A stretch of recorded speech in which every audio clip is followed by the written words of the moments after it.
All right, welcome back to Ghost Stories, a Destiny podcast. This is our 4th episode, and this week we're going to be discussing the Books of Sorrow with the hard mode Taken King raid coming out. We thought it was appropriate, and this week we've got myself, Xray 441, Beta Chieftain.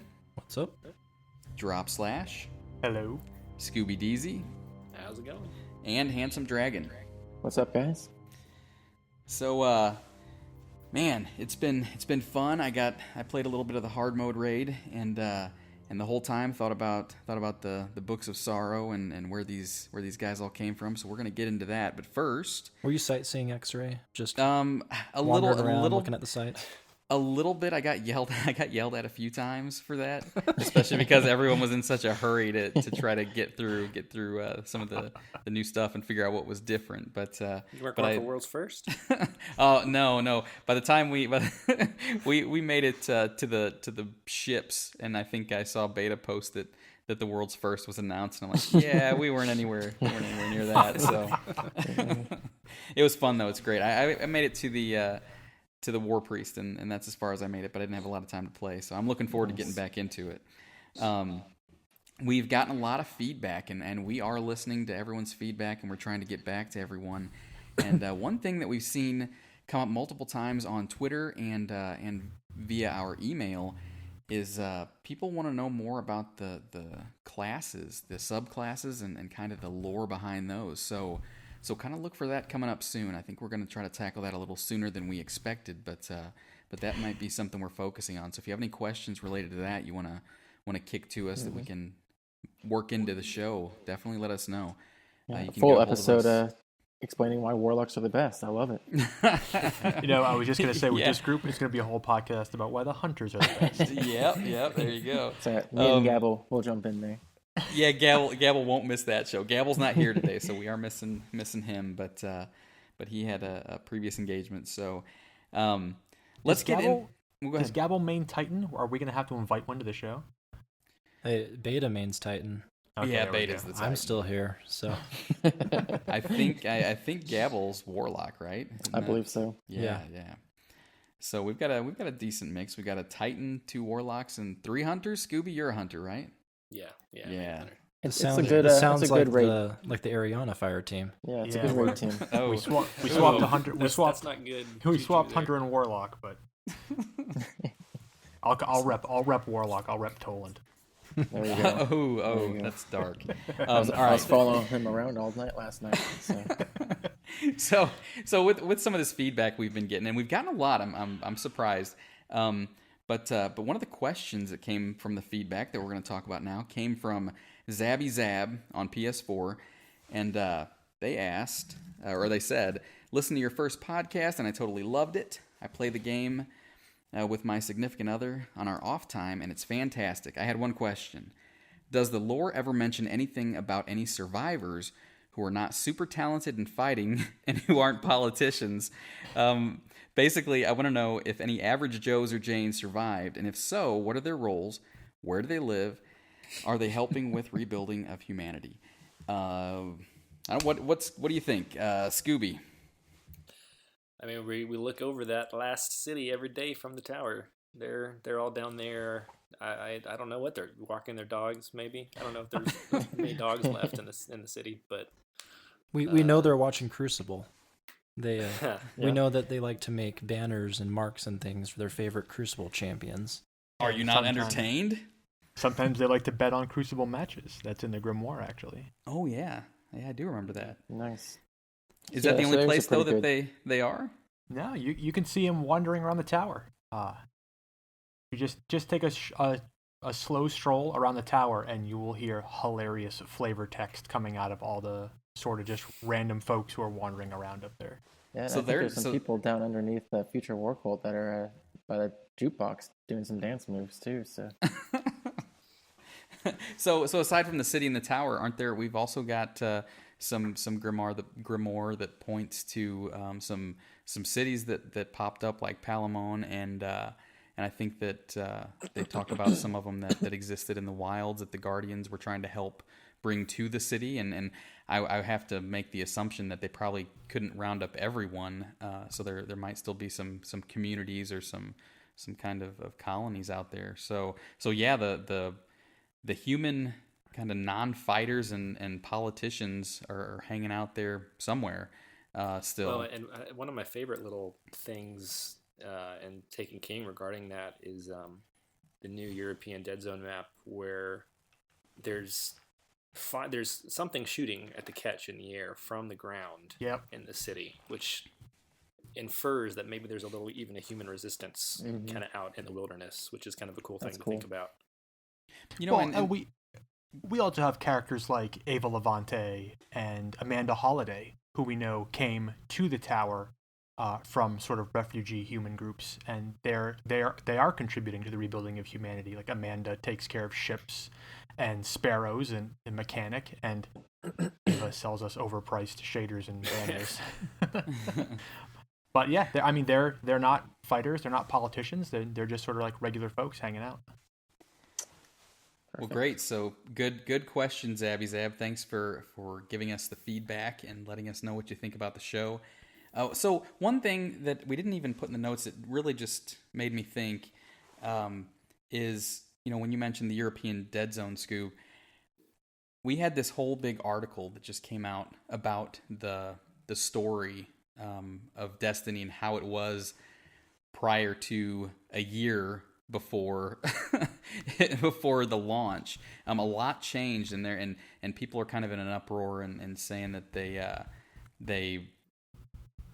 upset they didn't get the story that we were meant to see from who was it, Staten? Is that the guy?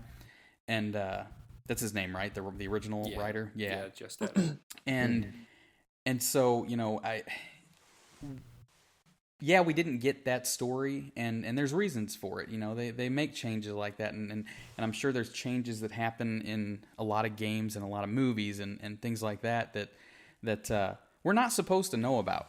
Those people at Bungie, sure, they were anonymous, and they gave us this kind of great behind-the-scenes feedback of what happened. And you know what, though? We didn't need to know that. They should never have said that. They should have never released that. And it just really, to me, it even though it sounds like the story that they had prior might have been a little better and might have had but we don't know. We don't know that for sure, and it just makes everyone wonder. And so I'm kind of upset about that article. I thought it was neat to read that stuff, but at the same time, it made so many people just throw their arms up like, "Oh, why didn't we get that?" Well, we didn't get it because that's not what we got, and so we're not going to focus on that. Again, it's important to remember we've just started year 2 of what is supposed to be a 10-year project. Right. So saying that we're missing something now or we didn't get something we're still jumping the gun here a bit. And again, if these Crucible arenas are any indication, we've already seen like the Eastern Flood Zone, we've seen the European Dead Zone, we've been to these locations. So they already exist, and it's only now a matter of expanding upon those things. I mean, you're not going to get every single thing, in the first year. There's got to be more stuff to explore. Right. So, whether the city opens up to us or these new areas open up to us, Earth is a big planet, Mars is a big planet. The seeds are being sown right now to get us interested. So when if these things do come to us, we'll say, "Oh man, remember back at the beginning of year 2 when we were so mad that we couldn't explore the European Dead Zone? They just opened the entire European Dead Zone." Yeah, so we've got more stuff that's going to happen, and that's a good point about 10 years. We've got a lot coming, and I think we might have mentioned this before, but John Ryan, who they picked up back at the beginning of the year, who came from Guild Wars 2, is doing a lot of the writing, or not writing per se, but he's overseeing kind of that group, I think. Obviously had a big part to play in what we're experiencing now with the Taken King. And if what we've gotten now is any indication of what's going to come in the future, as long as he sticks around, man, I'm excited. I don't know about you guys, but I've been really happy with. I mean, look at the Books of Sorrow by themselves. How much that offered, and all of the new little stuff that have been popping up. So anyway, I didn't mean to go off on a tangent there. You can reel me back in. I just No, it's all good. Whenever I heard the European Dead Zone, it made me think of that, and I think that we would have done ourselves kind of an injustice if we didn't at least acknowledge that article that came out. So Yeah, and just to add something real quick, I think it's important to remember where you are right now. Like if looking at Taken King and what they added, like that story was great. They added a whole bunch of stuff for us. Like I don't think anyone's going to say that Vanilla Destiny, when released, was a 10 of 10 story, plot, everything like that. But they're improving. They're continuing to listen to feedback from the community and get better. So I mean, year 2, year 3, I can't wait for what they put out there. absolutely. So I'm looking forward to more plot hole. Mm-hmm. we know you are. We know you are, and we'll squash them like we did with Eris's ship. So Well, all right.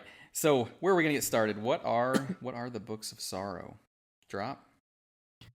all right. Well, so I mean, the Books of Sorrow.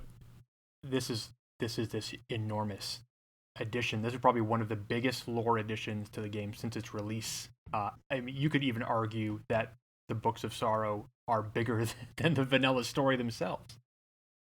But yeah, the Books of Sorrow really are these. We uncover them through these calcified fragments aboard the Dreadnought and a lot of the Taken King content, and they're really a collection of verses, and they seem to be compiled directly by Oryx, the Taken King, sort of the first navigator, the King of Shapes. And these verses include all kinds of information about the worm gods, Oryx's sisters, entries from other civilizations. They detail the history and philosophies of the Hive and their relationship with these worm gods and the deep, the darkness itself.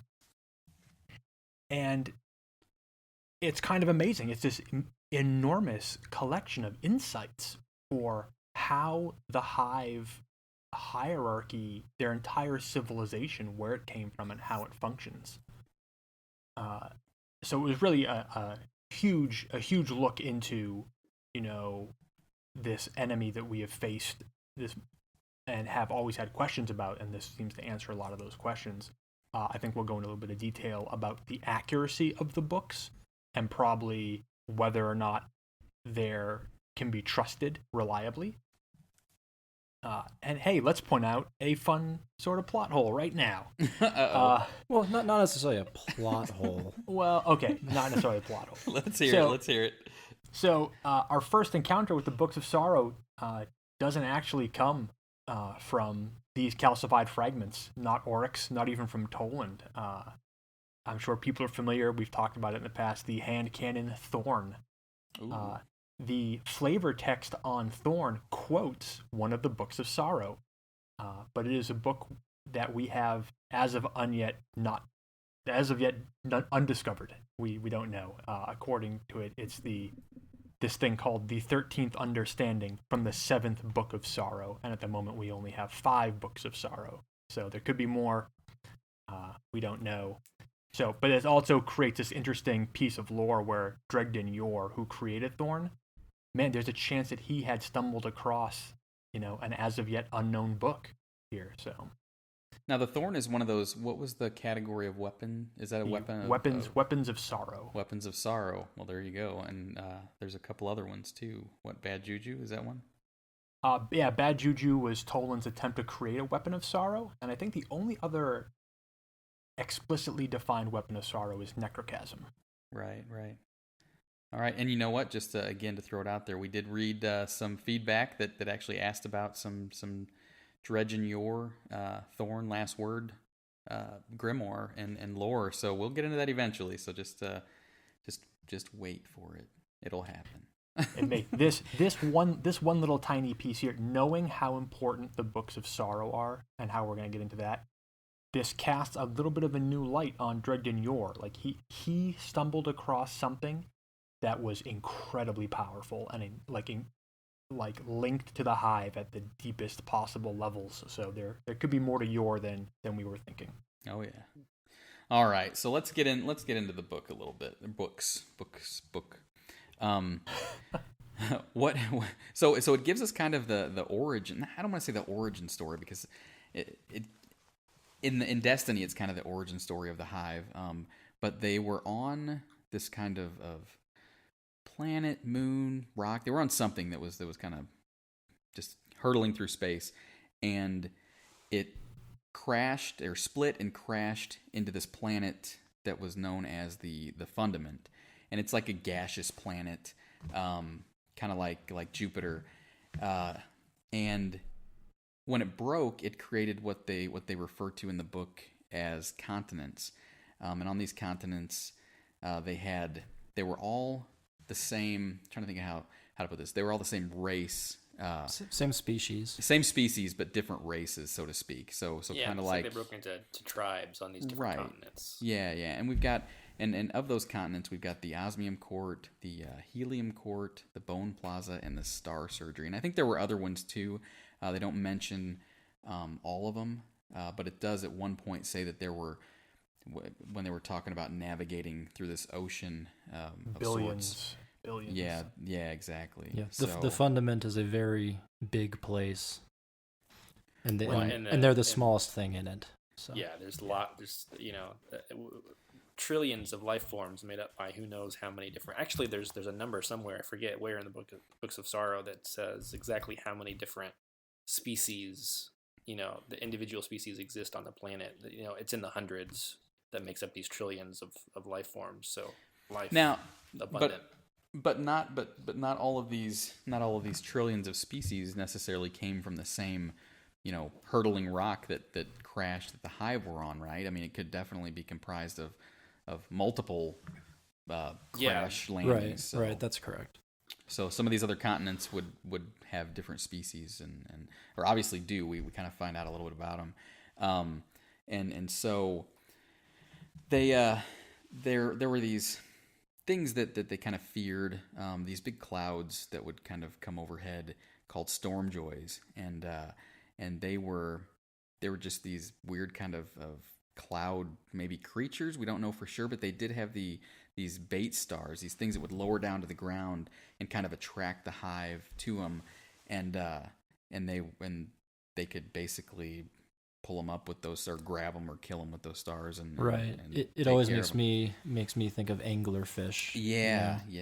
And there's references even to being a giant gas planet. It talks about the seas that the continents move around on, but the seas could have been gaseous seas that were kind of down in the planet. So it's possible it was very dark. Not like Bespin where everything's nice and shiny. The implication is it's a gas giant, and then it has a core, and the core has this vast ocean around it. So they would have been deep within the gas giant on this ocean. Right. So it's possible those bait stars might have been the only light that they see from time to time. And we also know that's why they're so tempting. And we also know later on that the Hive sort of thrive in the darkness. They're sort of biologically adapted to exist deep within moons and things like that, as we've learned about from our moon. So that could very well be true. That they exist in a sort of darkened state. So one of the quotes about the Stormjoy, which I thought was kind of neat, because if you think back to this book being written by or narrated by Oryx, it says a Stormjoy is a good way for an old person to choose death. Also, a daring knight can cut the bait stars from the tentacles. I have 6. So right there, Oryx is saying, you know what? I'm a badass already. I've got 6 of these stars that prove that I'm a daring knight, right? Is that right or no? Correction. No? Okay. Yeah, correction. So this is all coming from verse 1-1, which is predators. And verse 1-1 is actually written by Xray, which is the third sister. Right. So she's the one who has 6, not Oryx. Got it. Right. And this is a good thing to clarify for those who are reading the books. Most of this comes from Oryx, but every once in a while we do have verses from the other sisters or other people. So it's always good to pay attention, because every once in a while it'll change. Mm-hmm. Well, there you go. Another blame Xray type of day. Blame Xray. Man, I'm having the worst week, I swear. All right, so Oryx is not a badass, I guess. Well, he is, but that's the takeaway from today. So All right, so back to the kind of some of the book here. So the Hive, we know too, are known as the Krill people, and they don't have a very long lifespan either. I think it's 10 years is what they say, and they kind of have these 3 different forms that they take on, or kind of I don't want to say I guess kind of chosen for or choose in their lifespan. They've got this kind of king morph, the knight or warrior kind of morph, and then a mother. And the mothers gave birth to new spawn and have a lot longer lifespans than a normal hive. And so that's kind of where we... Right, and so yeah, the mother role is it's an important role, and some hive might be drawn to it because they can live so long. Those hive who want to, explore beyond their 10-year lifespans. And then we're like we just said, Xray, she wants to be a knight, and she's clearly cunning because or not cunning, but brave because she cut off those bait stars. And then we're introduced shortly after this to the Osmium King. And so we have Xray, who was narrating Predators. We have Oryx, or as she was known back then, Orosh. Is that right? Yeah, Orosh. Correct me if you guys think I'm pronouncing these wrong. But and then we have Sathona, who was the middle sister, and she wanted to be a mother. And so all 3 of these sisters are daughters of the Osmium King. And this is the Osmium continent is where the story kind of begins. Also, let's say that these are not the only sisters. In verse 1:1, Xray mentions that 10 of her sisters were eaten in tribute by one of the helium drinkers. So there were much more than just 3 sisters at the start here, but it seems like these are the 3 that lived. It's also, I just wanted to mention real quick, that word krill comes up, but I feel like it gives a false impression of sort of the taxonomy of the proto-hive people, because they sort of seem much more insect-like than they do krill-like. And I believe the word krill here, this is just me personally, is used to represent them more as they're the bottom of the food chain. And this comes up in the Books of Sorrows a lot, and it's a philosophy called the timid truth, where the philosophy of these folks, these proto-hive, they believe that they are the weakest thing on this planet, that they were born only to sort of struggle and die and be the very, very bottom. Everything to them is a predator. So they're not living a particularly wonderful lifestyle here. Like they're well aware of the fact that they are the bottom of the food chain, and that's where I believe that krill reference comes from. Yeah, that's a good point, because whenever I'd read that or like and hear that quote where they say that they're the smallest and bottom of the food chain, like it's hard for me to picture in my mind, what we know of Oryx now, this huge giant. It's like, he was really this bottom of the food chain? That's kind of hard to imagine. So that's a good analogy, I think. Well, they say... Go ahead. I was going to say, the first time I read the Books of Sorrow, I had the weirdest visual of what these people looked like. I was, picturing them as like microscopic in some weird ocean. And I was just like, what in the world am I reading? And then I kind of understood like, oh, it's just, okay, I get it. They're just bottom of the food chain. It's just a metaphor. Well, but they do mention, I think it's called, Falling is also in that first book or the first verse. And, it says if you fall off of a continent, there are these huge creatures, the Leviathans, below that basically you die. They take care of you. So saying how big, then these things, I think they said were bigger than the continents themselves. So, in my mind, I kind of thought the same thing to some degree. Oh, it was just a metaphor. But then when they start talking about how big some of the other stuff is, it's all kind of the whole theory of relativity thing where, totally. To us, they're huge, but compared to a Leviathan, yeah, they may be a krill compared to, a humpback whale or whatever. So Totally. but yeah, I guess again one of those things in the lore. We kind of mentioned this back in episode 1. Everyone's interpretation is going to be a little bit different. So trying to really come to a general consensus on some of this stuff without Bungie actually saying, "Here's what we meant," is what we're doing here. So. All right. It's interesting. It's interesting here because we also get our first glimpses, like even in this first verse, like we're talking about the mother morph. In Predators, Jairo mentions, mothers can fly and they live longer than 10 years and they're very smart and they guard their spawn. Immediately in your mind, think what is the only hive that can fly? Wizards. Yeah, and we know wizards are female hive, and they're responsible for the spawn. We learned that sort of from Omnigul, who was responsible for all of Crota's spawn. So I start to wonder if the hive as we know them, they may not be that different physically from the proto-hive. Like, they may not have changed all that much. Mm-hmm. Yeah, and it talks about the knights and growing up to be a knight and being a warrior. So yeah, there's a lot that's the same. All right, so let's kind of keep trudging through this kind of beginning piece here.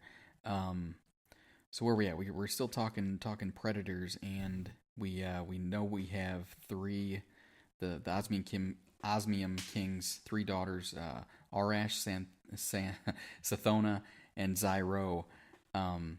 And it talks about them a little more in depth. It says that Arash has been away at the Tungsten Monoliths for 2 years, and she's studying mysteries of the fundament.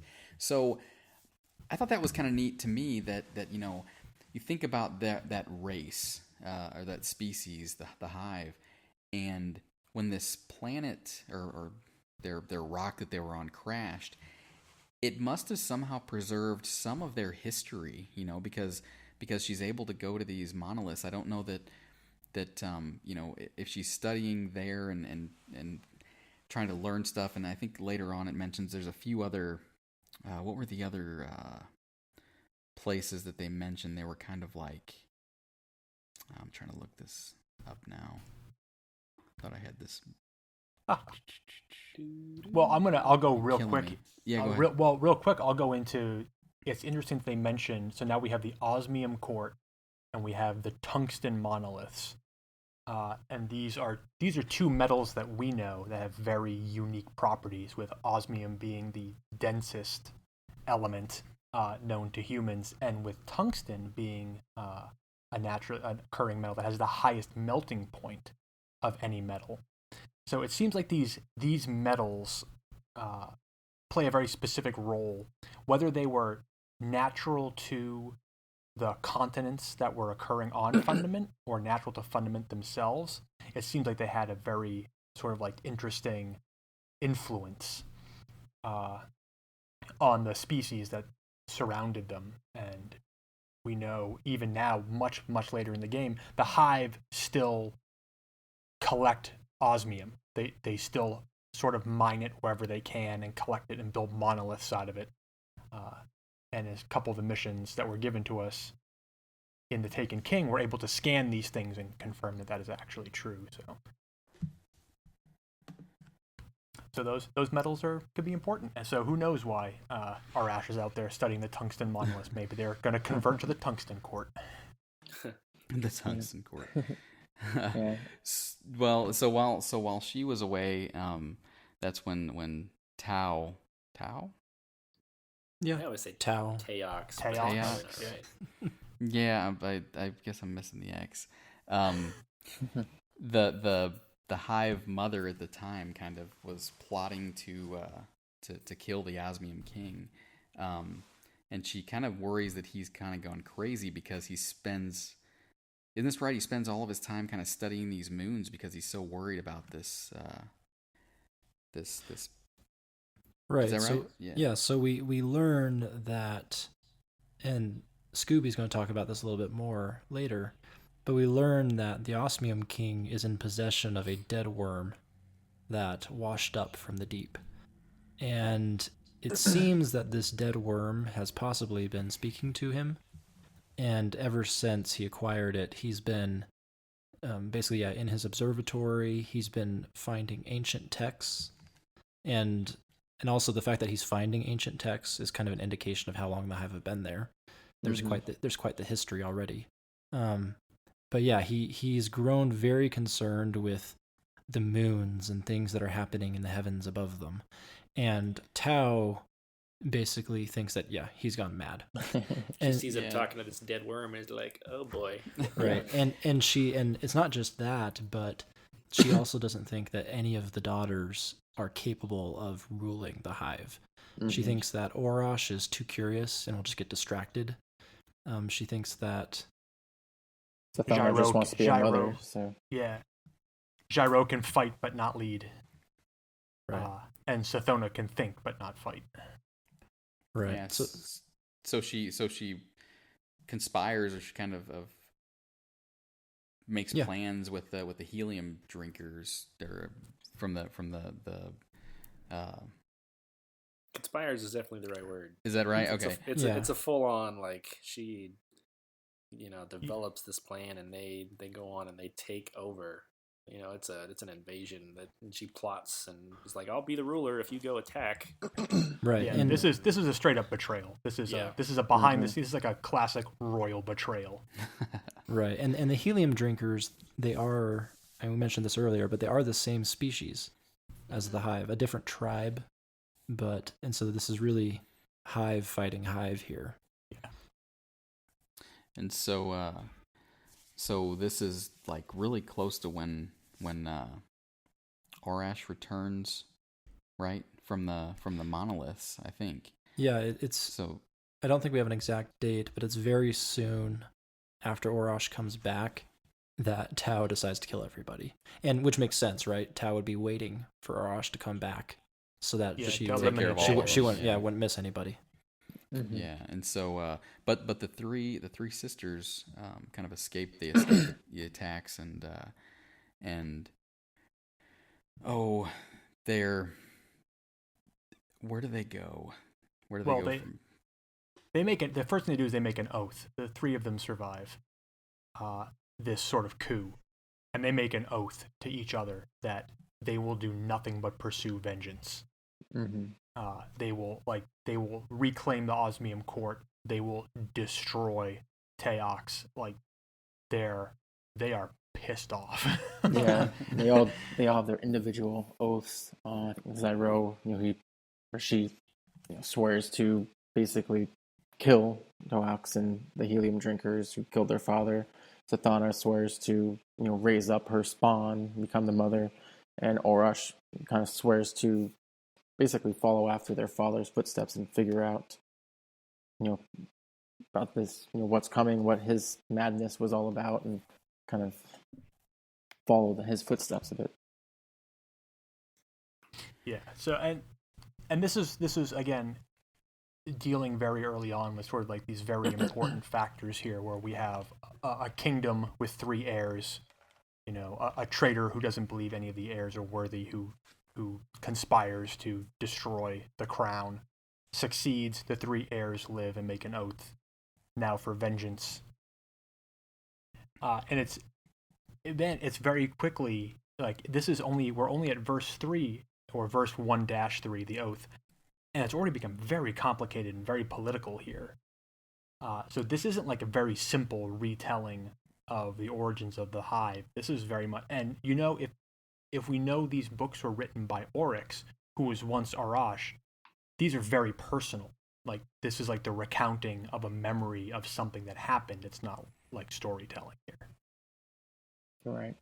And I thought they did a good job in these books. When I read them for the first time, I didn't know which of the sisters would end up being Oryx. I knew one of them was, and for the first 2-3 verses, I don't remember how many it is until he takes on the king morph, but I thought Xray was Oryx.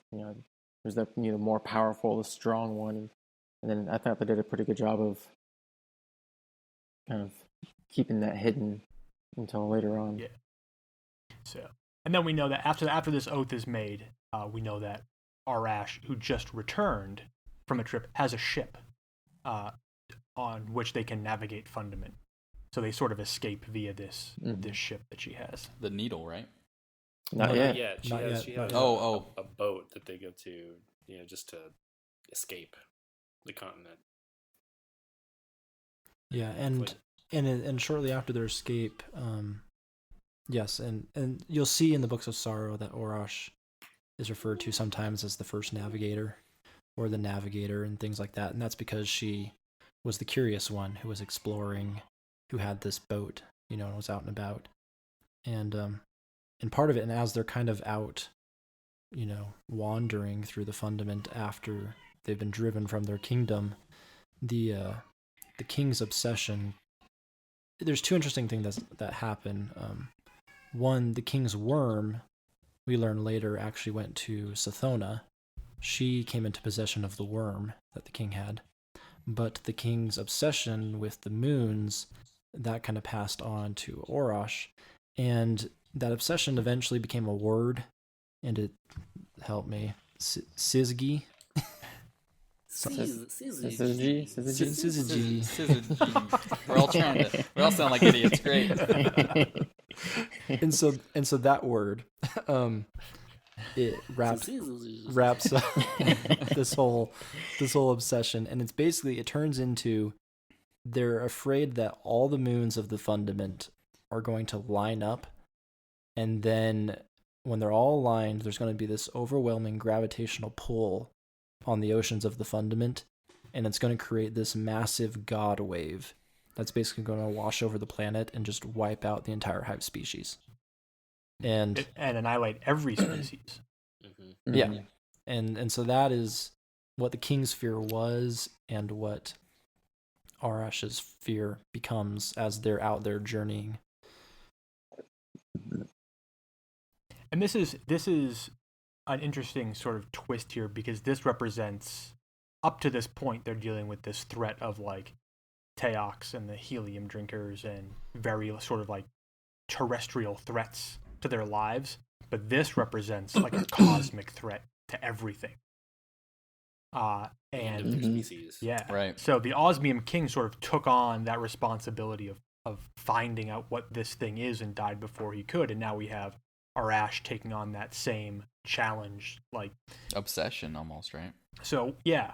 So where Xray is concerned with tracking down Teox and even to a point, Sathona is concerned with, again, revenge. We already see Oryx moving away from revenge as a motivating thing to this giant cosmic threat as a motivating factor. Fear is his motivation almost.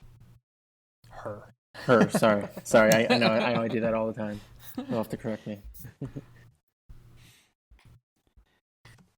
So yeah. So now we're getting, like the plot is really twisted. So now we're dealing with sort of these threats on the ground to these three sisters, and this overwhelming, like, universe, world destroying threat. And what's interesting is, in some of these texts, Oryx recounts the timid truth and the teachings of Teox, who was their teacher originally. She says, Teox would have us believe that our ancestors came to the Fundament to hide from the hungry void. And we don't... The hungry void, to me, sounds like the darkness. There's definitely that sort of implication when those lines are said. Yeah. So, and there's another interesting quote, I think it's the very, very beginning, in Predators, when Xray, you guys had mentioned falling, Xray says, if you fall off the edge of the continent, you'll die in the ocean. This is a special hazard when our father, the Osmium King, uses the engines. And that line, uses the engines, is interesting to me, because it makes me wonder if they're capable of sort of moving their continent through the Sea of Fundament. It definitely has... It makes me think so. And, and you think about what sort of abilities in tech and whatever they would have had to even survive the crash into Fundament and to adapt to its environment. There's a lot of different stuff that they would have had to really quickly be able to adapt to as their original planet, it starts crumbling and becomes these continents. And, there's a having these giant engines on these continents definitely is within the scope of something that they would have needed to navigate through the storms and the ocean, and there's a lot going on. And we know later on that the sisters use moons as a means of transportation.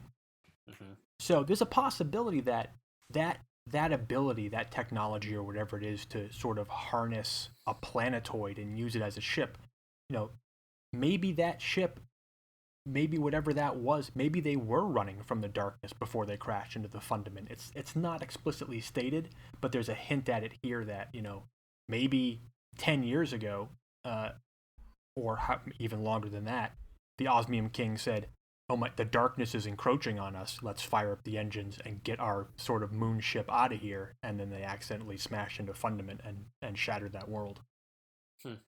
That's a good thought. And with that thought, it kind of gives you ideas of why the Hive might be burrowing into our own moon. Just they've used this. They're just gonna fly away with it one day.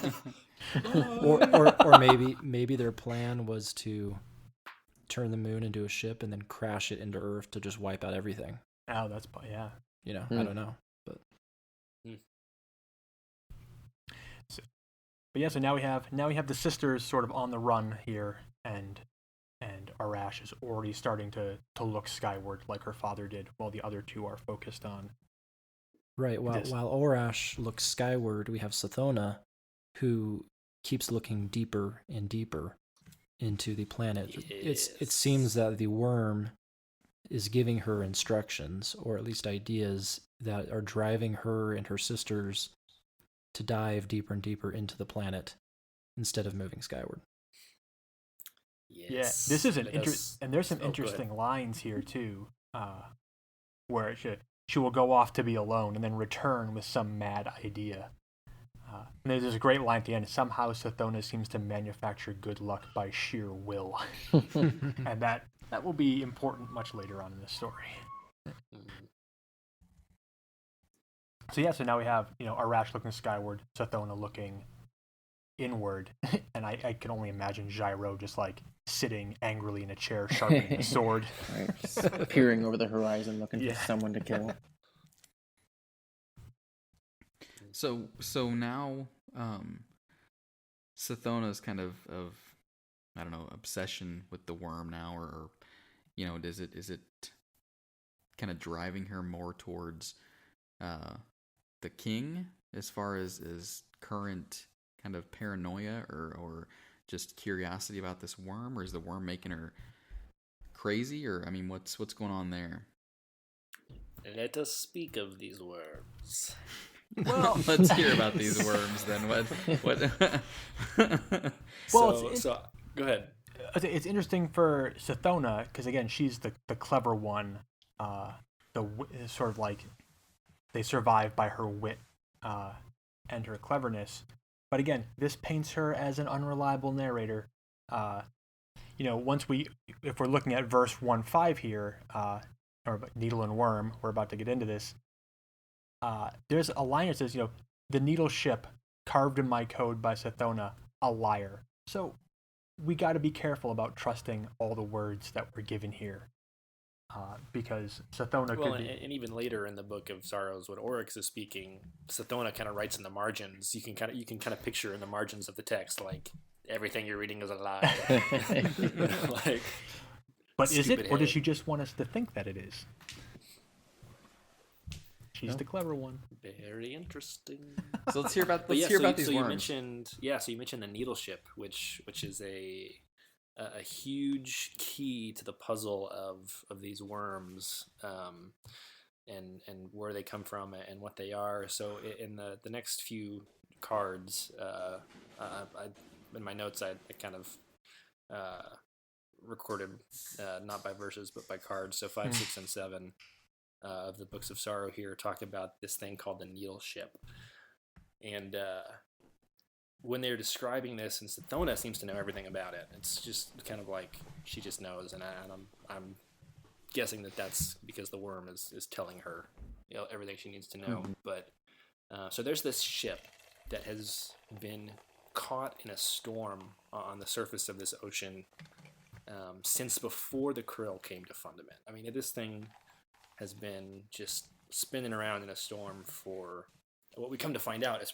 likely millions of years. This thing has been here, and so when they first arrive on Fundament, there's this kind of legendary ship out in the storm that they record in their ancient texts, and so they go out when they're escaping their continent. When they're out here in the ocean, they find this needle ship, and it is specifically designed to sort of pierce through the layers of the core and navigate all the way down to like the center, or at least very deep into the core of Fundament.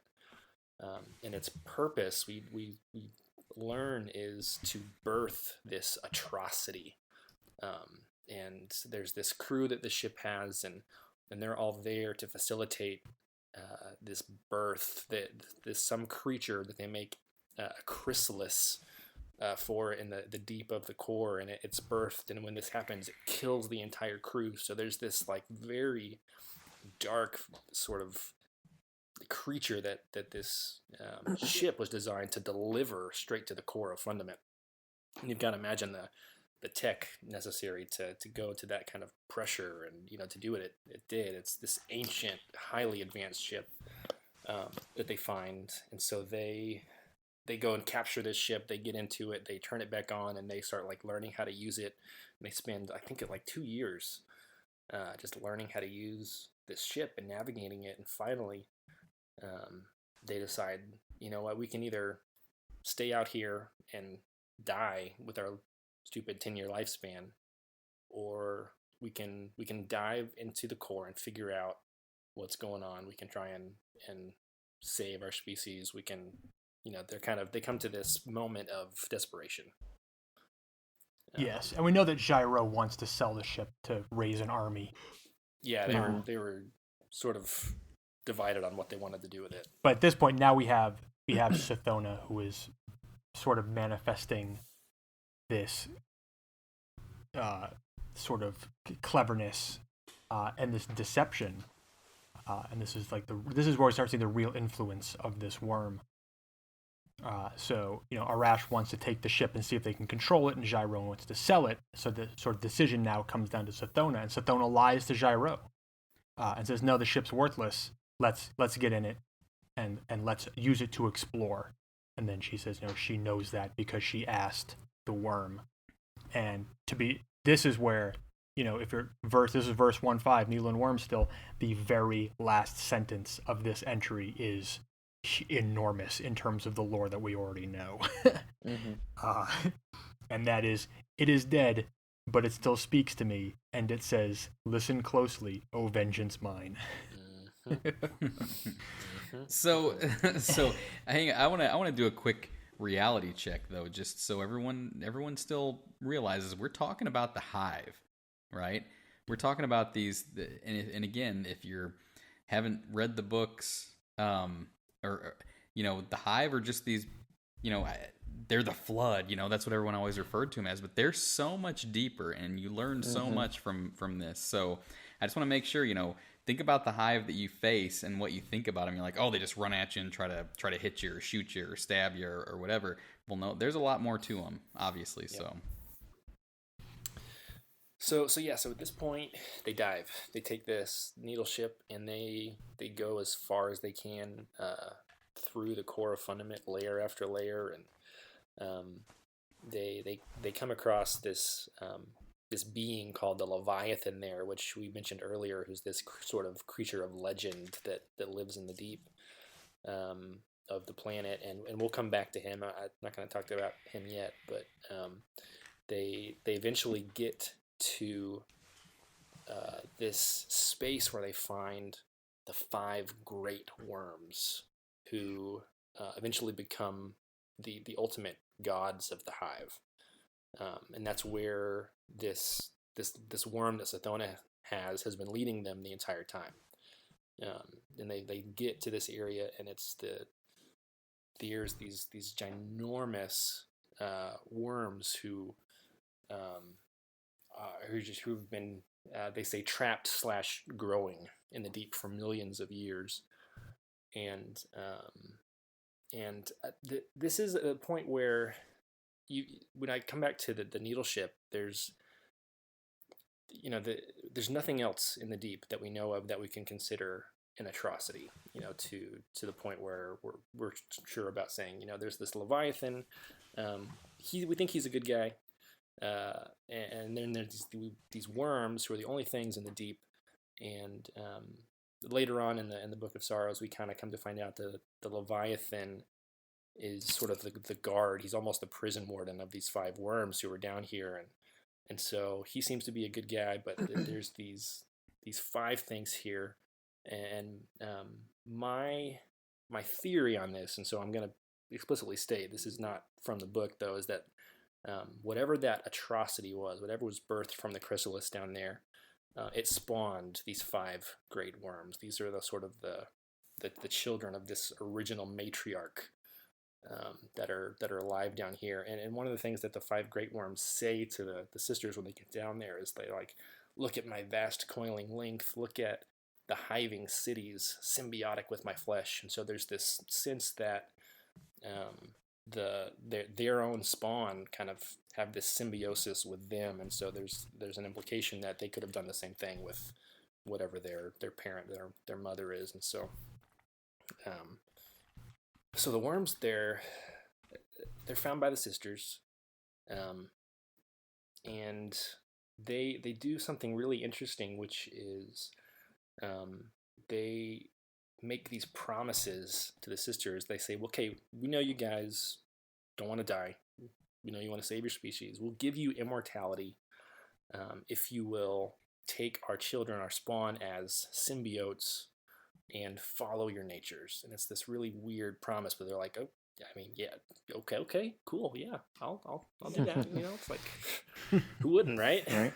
And Well, it's also, I mean, at this point, we should mention that, the Leviathan tried really, really hard to convince them not to do this. Mm-hmm. Yeah. And I love that exchange with the Leviathan and his sisters. Yeah, I mean, that's one. Oh my God! Did something just crash? Oh, that might have been me moving the couch. No, I think that was my little hive spawn somewhere.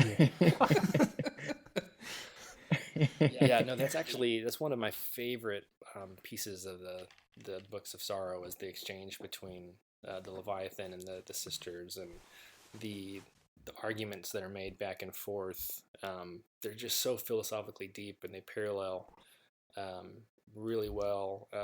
With the thing that I think is closest to it would be Satan's argument to Adam and Eve in the Garden of Eden. Like, there's this very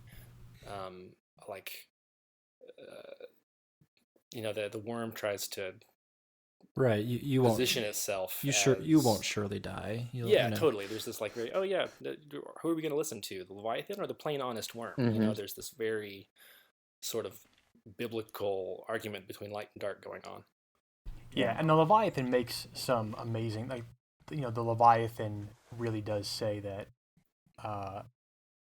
and the Leviathan is one who uses the phrase krill people, but that they were the Leviathan's treasure. They were the proof against despair, that even when you are the weakest thing in existence, that you still struggle and fight and claim life and move forward, which is very much aspects of the light.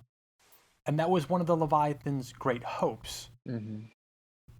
And the Leviathan was very concerned that when there's nothing left, when the struggle to exist becomes so great that everything turns to the deep to survive.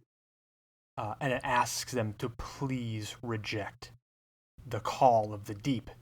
And it says, choose the sky instead. And this is where we're first introduced to these concepts that we know them now as sort of light and darkness. And here they're referred to as sky and deep. And it's the Leviathan pleads with them to not don't follow the dark side. That's is what's going on here. Yeah, and instead they decide to continue with their revenge plot, basically, and the Leviathan basically tells them to kind of put down their oath, their revenge. Just live your life as you're meant to live it. And then Sithona kind of comes in with let's listen to the worm, like the familiar is telling us, continue on, and who will you trust? Like the plain, honest worm? Yeah. So, and this is interesting too, because we're even now, and we'll talk about this a little bit later, we're seeing the tenets set forth by the darkness here, like embracing death, saying that it is inevitable and right, and existing in a state of like constant hunger that drives ruin. And the Leviathan tells them, like, if you don't turn back, you will live the rest of your lives as nothing but death and devastation. And that light, the sky is the harder way, but it is ultimately kinder. And I loved the very end, the last line of that exchange with Sithona talking, and he says, let us go deeper, and then let us dive, oh sister's mine. And it's like, it shows that she's almost, like, it kind of shows how she's being consumed almost by the worms already, and it's already she's speaking, as the worm spoke to them earlier on, and it's kind of it's pretty cool. Yeah, this is, again, I think this is all very purposeful to sort of like sow confusion, but again, using that sort of sentence structure, the "oh sister's mine." I feel like that is very much Bungie jabbing us with things that we already know. So there they are. They've pursued on past Leviathan. They've met the 5 worm gods that they will come to embrace: Uriel, Zol, Ir, and Akka. And these worms hold the secrets of the deep, these the secrets of the darkness, and they have a lot of power. And what we come to find out is they're the ones who have been drawing all these different races to Fundament. The picture that's painted is that Fundament was at one point may have been totally lifeless. And the worms who were there, trapped in the core of the planet, started drawing all these life forms and species to the planet, reaching out across the stars and influencing in whatever ways that they can and have power to. They got the entire planet of Fundament, not the planet, but the Krill's planet, to crash into Fundament. They're drawing these creatures here in order to find a host species, in order to find somebody for their symbiotes. And so there's this like millions of year span plan that they've had here.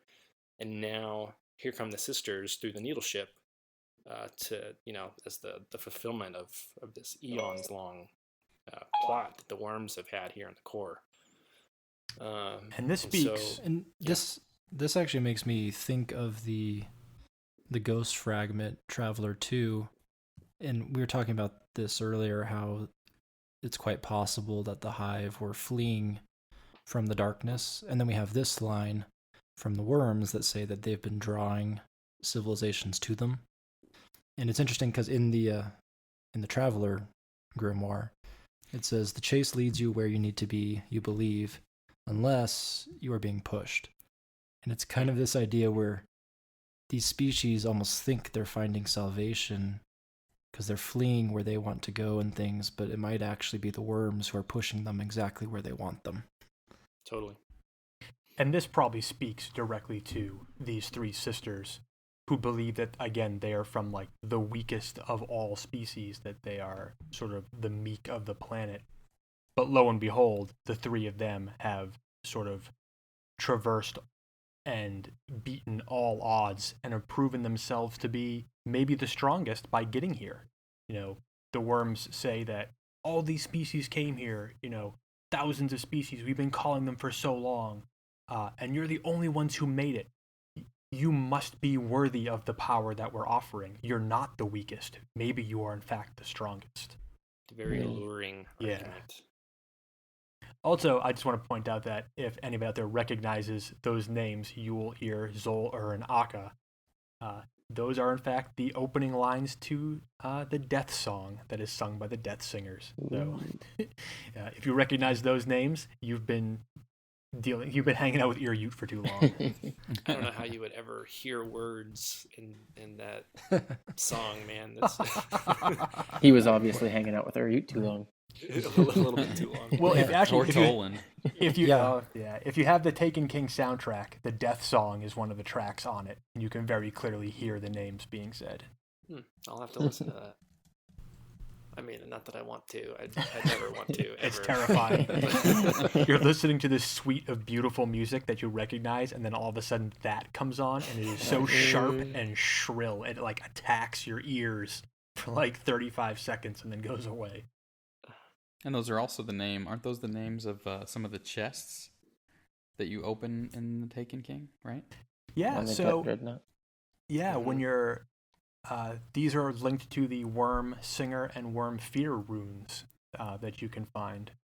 And then after slaying 50 enemies, it will randomly turn into a key aboard that's used to open a chest aboard the Dreadnought, and you can find all 5 of these chests, the Chest of Yule, and you can get the rune will turn into a key, and it could be like the Key of Ear, Key of Zol, Key of Akka.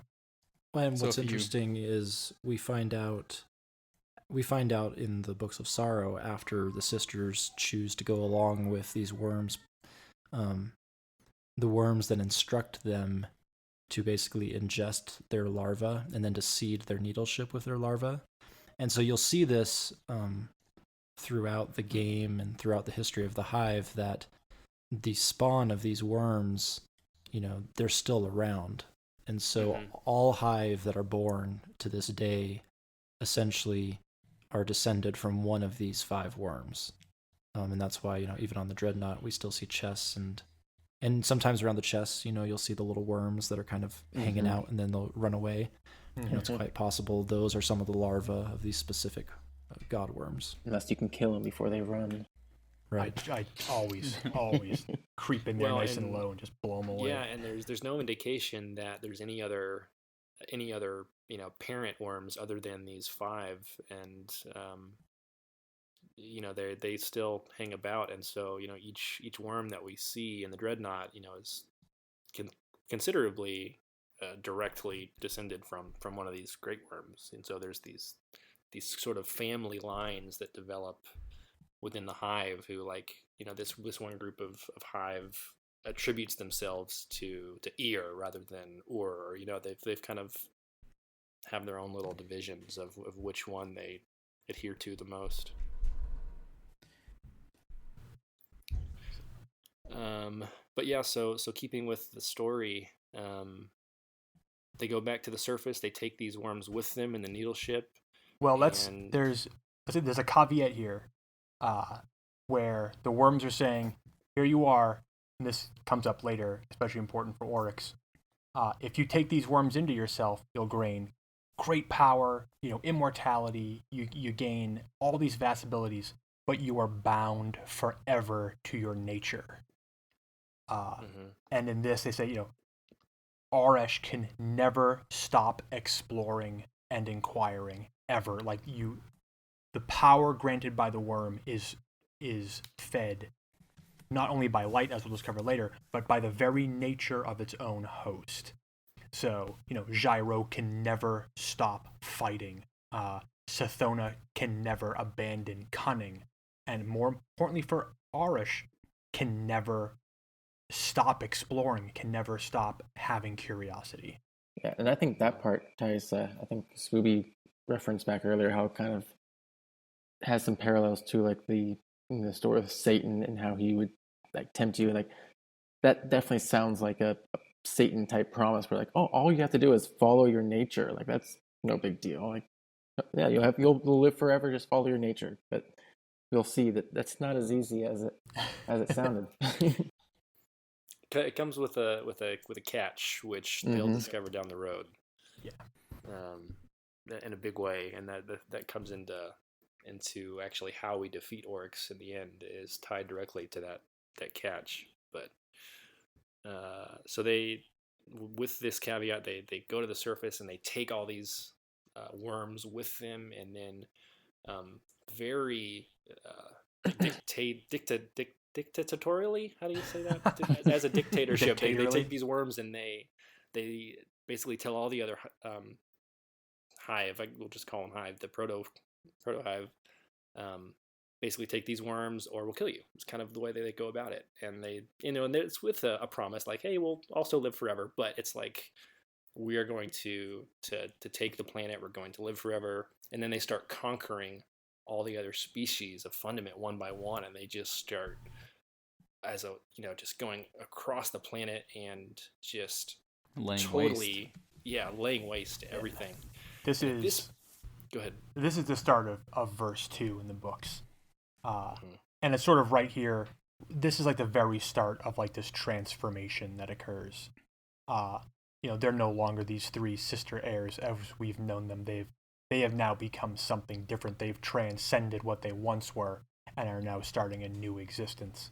Yeah. And at the very start here, we even see that Arash takes on sort of this king morph, which was sort of her destiny type, pardon the pun. And upon doing so, she takes a new name. And she takes the name Oryx, Auryx, which means long thought. So she has now become a king unto herself. And as you said, now they go out and they begin to sort of conquer as immortals. Right. And before we move on too far into the conquering, I have to ask the question, are the worms the Ahamkara? So I am firmly in the yes, absolutely camp, and I've got reasons for that, and there's so many similarities, and obviously the fact that they talk the exact same way. They both say, "Oh, reader mine, oh, bearer mine."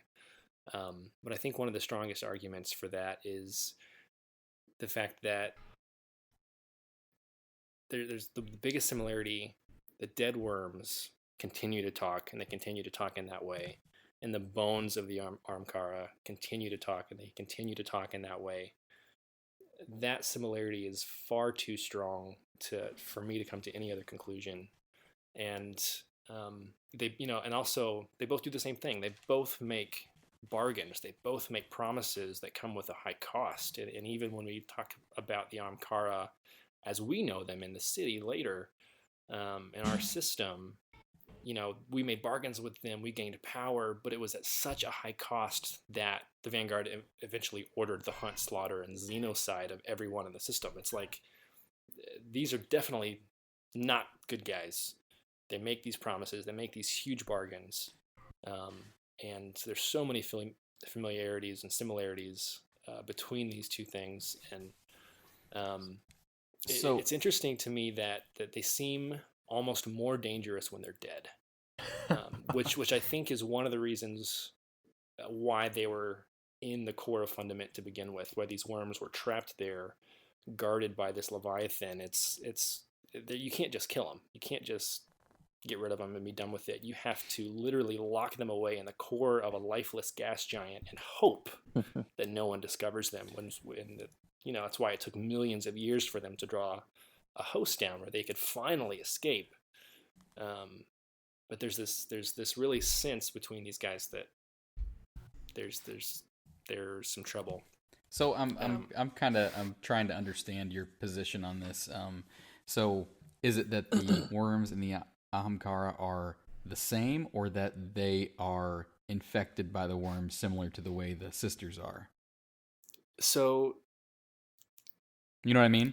Yeah, totally. And I've read those arguments and I've seen that, and I still always come back to the fact that it's the bones of the Ahamkara and it's the dead worms that speak. And if the Ahamkara were symbiotes, let's say, with the worms, we have not seen in any way where the dead body of a hive would continue to speak.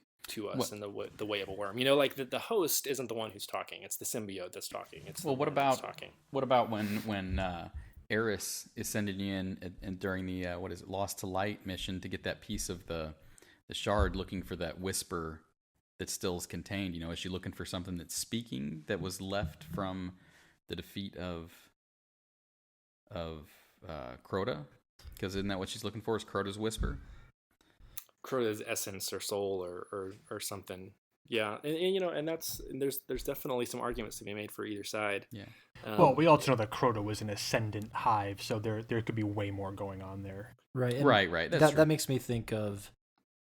We find out later in the books, you know, even when ascendant hive are killed and they're thrown worlds, they can still be brought back. There's still a remnant of them. And so to me, it feels more like that with Crota. Like we're trying to get at that last remnant.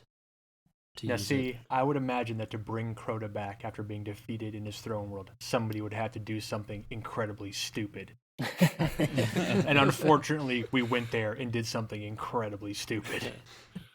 Well, and I just asked that question on my own. I haven't looked into any of this stuff on my own or went. Well, and it's a good question. At any of the theories. It's one that will definitely be asked. And one thing that I'd skipped over too is the fact that if the atrocity that was birthed in the Needle Ship, if it is the matriarch of the worms, then we know for a fact that the worms have two states. That they have a worm, a chrysalis, and then something else. Because there was a chrysalis that birthed whatever it was in the Needle Ship, that atrocity. And so, you know, there's only one creature on Earth with a chrysalis, and that's a butterfly from a caterpillar. And so it's very possible that these Ahamkara are the butterfly of the Destiny universe. It's worm chrysalis, this, you know, and then promise-making dragon. And so, you know, and there's been a lot of talk about, like, you know, it does worm, like the WYRM, the Old English. Well, maybe that means dragon, and I don't really think that that's necessarily true. I think that these 5 great worms in the core, they never had hosts. They never had anybody to have symbiosis with, and so they never became their final form. They never became Ahamkara, if that's indeed what they are. They never had a chrysalis, and so these are literally just great worms. They're ginormous, millions of year old worms.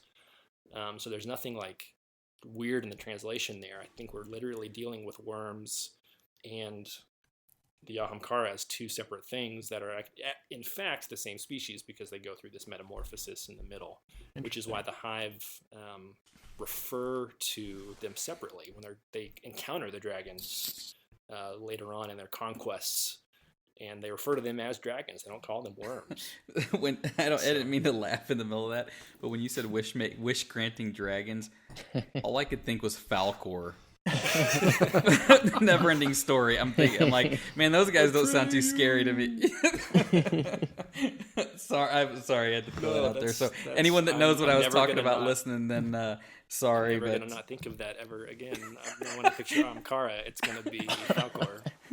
Well, swooping through the air, right? Man, that majestically. makes young Ahamkara's spine, young Falcor's spine, and young Falcor's spine. Now, if I ever see a quote that says "Atreyu," then I'll be excited. So no, sorry. All right, again, Xray to derail things. Let's get back on track. Where are we at in the story now? Well, I'll toss one piece in here. Originally, I thought that the Ahamkara were possibly agents of the worms, and that their job was to go out sort of into the cosmos and sort of like offer these secrets that would drive people towards the fundament, and that includes the Osmium King. They're like the galactic agents of the worms who are like, hey, here's fun stuff, here's amazing things, and as those people or whoever they encountered were looking for more power, it would naturally lead them towards the worms, because the worms were looking for hosts to escape to begin with. So have you since changed your kind of position? Well, we find out later in the Books of Sorrow, and this is what makes me question whether the Ahamkara are the worms themselves, is that the Ahamkara work technically against the worms. They're more like free agents than they are agents of any one thing. And we find out later that Oryx hates the Ahamkara. And that Oryx... Well, Savathun goes to vivisect them. I mean, Yeah. she goes to the Harmony, the ones that are granting wishes to the Harmony people. And they go in with full-blown, So that's for me. It's like, if the Ahamkara were the worm or were agents of the worm, why would they help the Harmony? Well, and when we're talking about Ahamkara, it's interesting too because we know so little about them. We know that they show up where the Traveler shows up. They're in our system first of all. They've been in the Harmony system. They've shown up kind of along the path of the Traveler, and so if the worms from Fundament, if they are Ahamkara, it's I tend to think that maybe they are this not all humans are good. Let's take it simply. Like maybe there's different camps of Ahamkara. Some are evil, some are good. No. There's so many different explanations that could be going on. It's really hard to say exactly what the relationships are until Bungie tells us more. All right, we should get back on track just because we have a long way to go, and we could probably talk about the Ahamkara for 5 whole episodes if we wanted to. I do want to mention real quick when it talks about the dragons and that Harmony Grimoire card. They mention our gods should be ours alone, so they do kind of reference that the dragons are the worms at the same time. Mm-hmm. And that's the most, I think, hotly debated line because it can be read so many different ways. Yes, exactly. And you can read that as, yes, that means the worms are definitely the Ahamkara. Or you can read that as the Ahamkara also have the worms as their gods. So there's 2 different ways to read that. And I think that's what has kind of sparked the most debate around this. Yeah, well, yeah, like you said, it could go on for ages. So I guess Xray, get us on track. What? I'm busy thinking about Falcor. I'm trying to find the never-ending story so I can watch it later. The bones all right. of Ao make so much sense now because you can pretty much fly with them. there you go. So all right, we're in the second book or verse, I guess. And where did we just leave off? Gosh, we were talking about them conquering. So they conquered and they stole teleportation power from another species, and the great worms broke free of the core, and now they're out in space and killing everything, and it's bad news bears. Well, it's interesting here because we finally, this is a rare occurrence, we get an actual number. The worms say that there are 511 species on the Fundament. It is so rare for Bungie to give us a precise number about anything. So I wonder how that line snuck past QA. And 5 plus just 1 say plus hundreds. 1 is Just 7. say hundreds. So they're out doing this, and I'm trying to find which verse it was. That was into the sky, right? Yeah. Well, we have verse 2:1 here where they're conquerors. They're immortal. They've risen up, and now they're back on this track of vengeance. We need to track down Teox and destroy anything even related to her, because she's the whole reason why we sought out this power to begin with. And at the same time, they also have to fulfill the worm's sort of wishes of being like, hey, now you got to get us out of here too. And I guess we should mention that that's sort of where that's what's driving their mad killing sprees is they're chasing down Teox, who keeps taking refuge with all these other people while she's fleeing from them and trying to fight back, and that's kind of originally where all this destruction is coming from. Yeah. So and we also here is where in these verses here are where the other sisters start to go through their morphs as well, where Sathona becomes Savathun, and Xray becomes Xivu Arath. So now we're seeing this growth. We're seeing these 3 sisters become something completely different from what they were. and then now they're fueled by vengeance and this immortal power granted them by the worms. They're becoming something more than what they are, and we sort of know what that's leading to, and we'll work towards that. And I think 2.1 kind of gives you a taste of, the worms kind of showing the sisters that their nature isn't going to be fulfilled just by retaking their homeland and defeating Taux. It says, like, I think the worm says, you must know that reclaiming your home is not enough. It's like that was their original goal, and that was kind of why they made this deal. But now they're kind of starting to get a taste to see that that's not going to be enough to satisfy their nature and satisfy their worms. Right, and if Xray will allow it, I can go into our next section of what their new purpose kind of becomes after they realize that vengeance on the fundament won't be enough. Well, they decide to leave, right? They realize that they want to, for I guess a number of reasons, they need to leave the fundament. Right? Is that where you're going? Yeah, and further than that. So what I want to get into is a little bit of the philosophy behind what they're doing now, because after they leave, the worms teach them something called the sword logic, and the sword logic is really what drives all the other Hive actions from their leaving fundament all the way down to our time. Well, before we get to sword logic, there's one really important thing that we should mention here. And that is in verse 2:4, and that is when we get our first mention of a traveler. Yeah.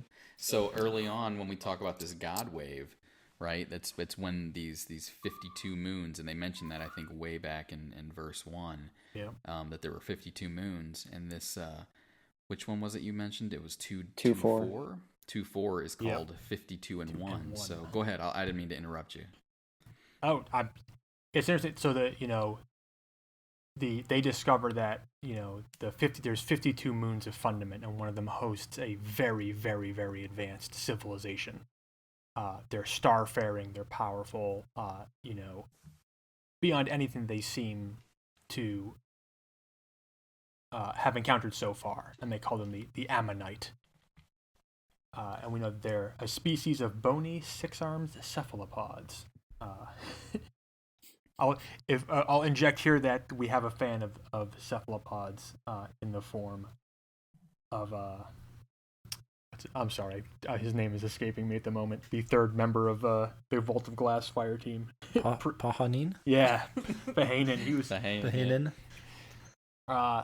In any case, we discovered that these Ammonites, they're a race chosen by the Traveler. We discover a 53rd moon in the orbit of Fundament, and it is the Traveler. And it's very clearly referred to as a Traveler, the divine presence of the sky. But we also learn that the Traveler is responsible for the alignment of the moons, the coming of this great disaster that I'm not even going to try to pronounce.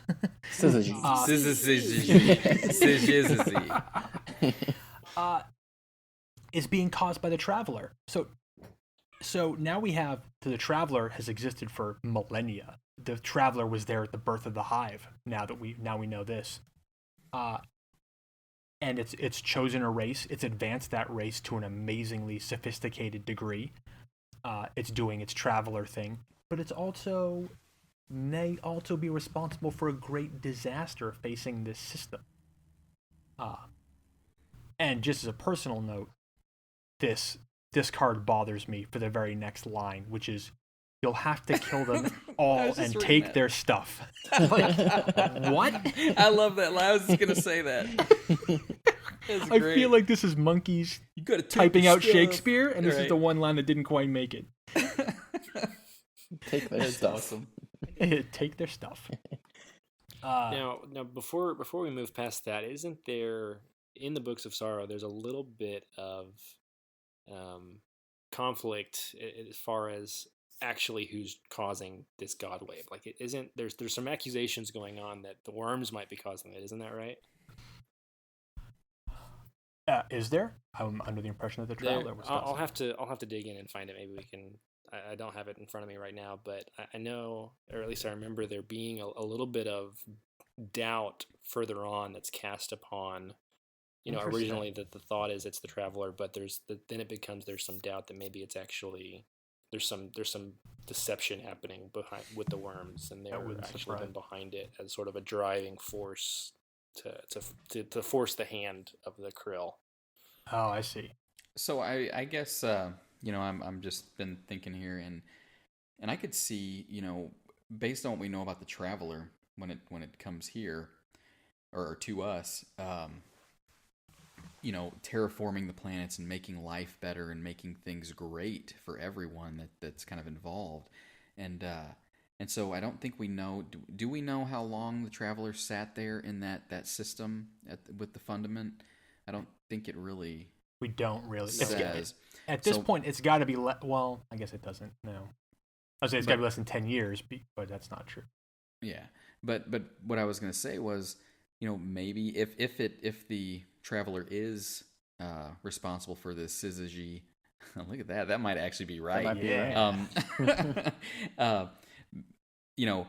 Maybe it's because the traveler was there and trying to make things better and realize this is kind of a lost hope. It's and maybe it's better off that we just kind of wipe it clean and not let this here we go, darkness escape or infect the rest of the great things that the traveler wants to do.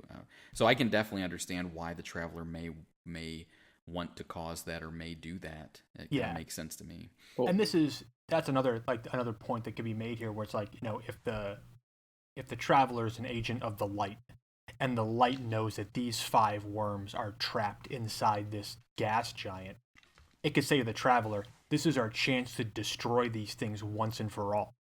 And we're going to have to destroy 511 species that crash into the fundament, but for the sake of the known cosmos, let's annihilate them once and for all. Line up the moons, cause this massive catastrophe on fundament, and destroy the worms all at once at the same time.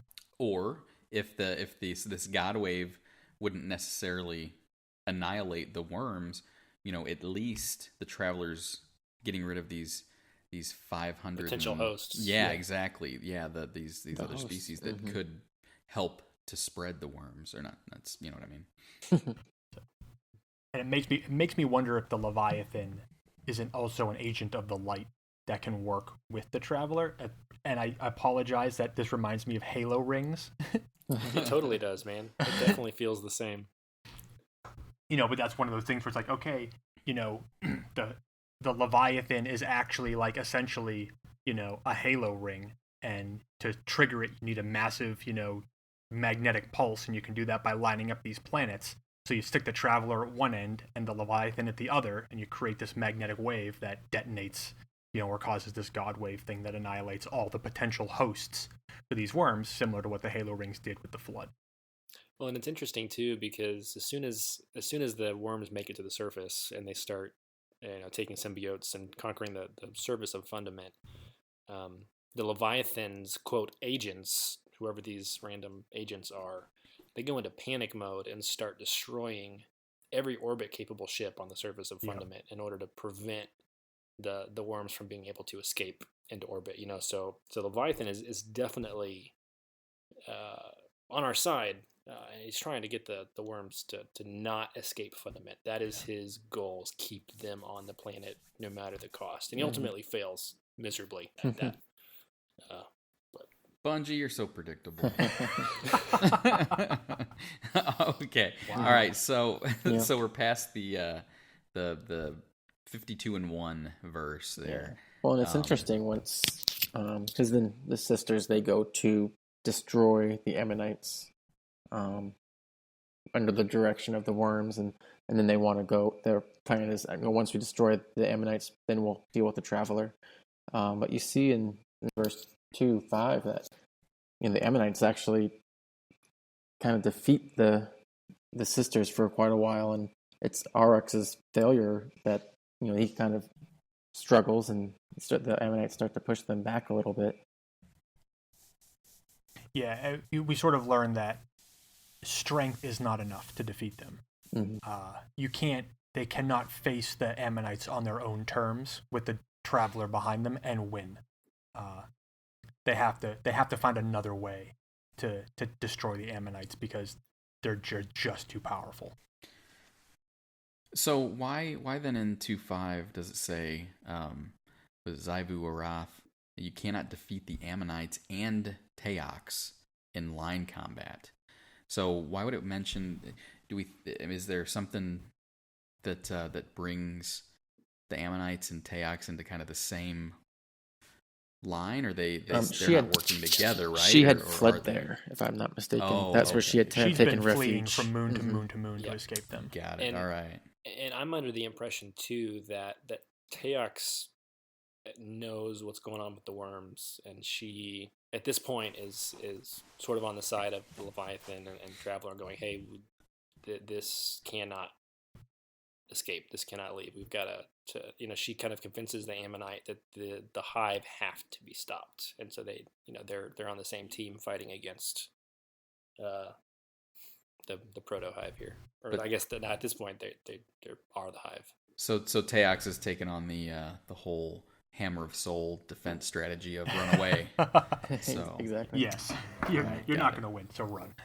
Yeah, get out of the way. Just wait for it to be over.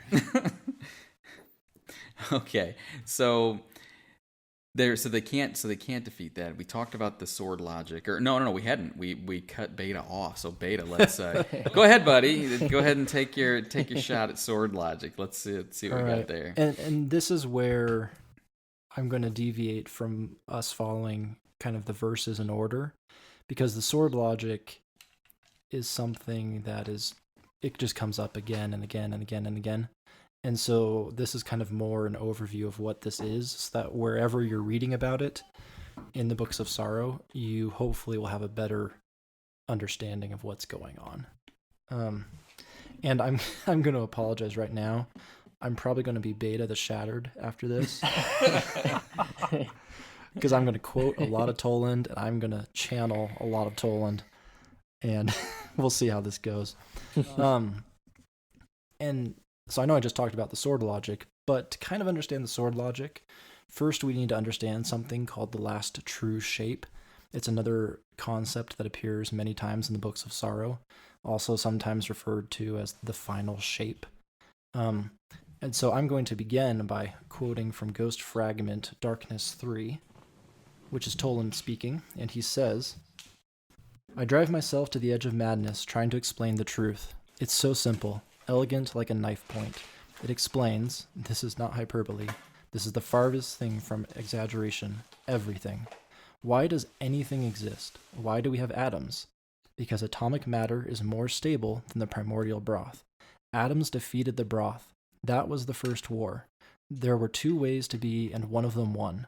And everything that came next was made of atoms." And so now to channel some Toland.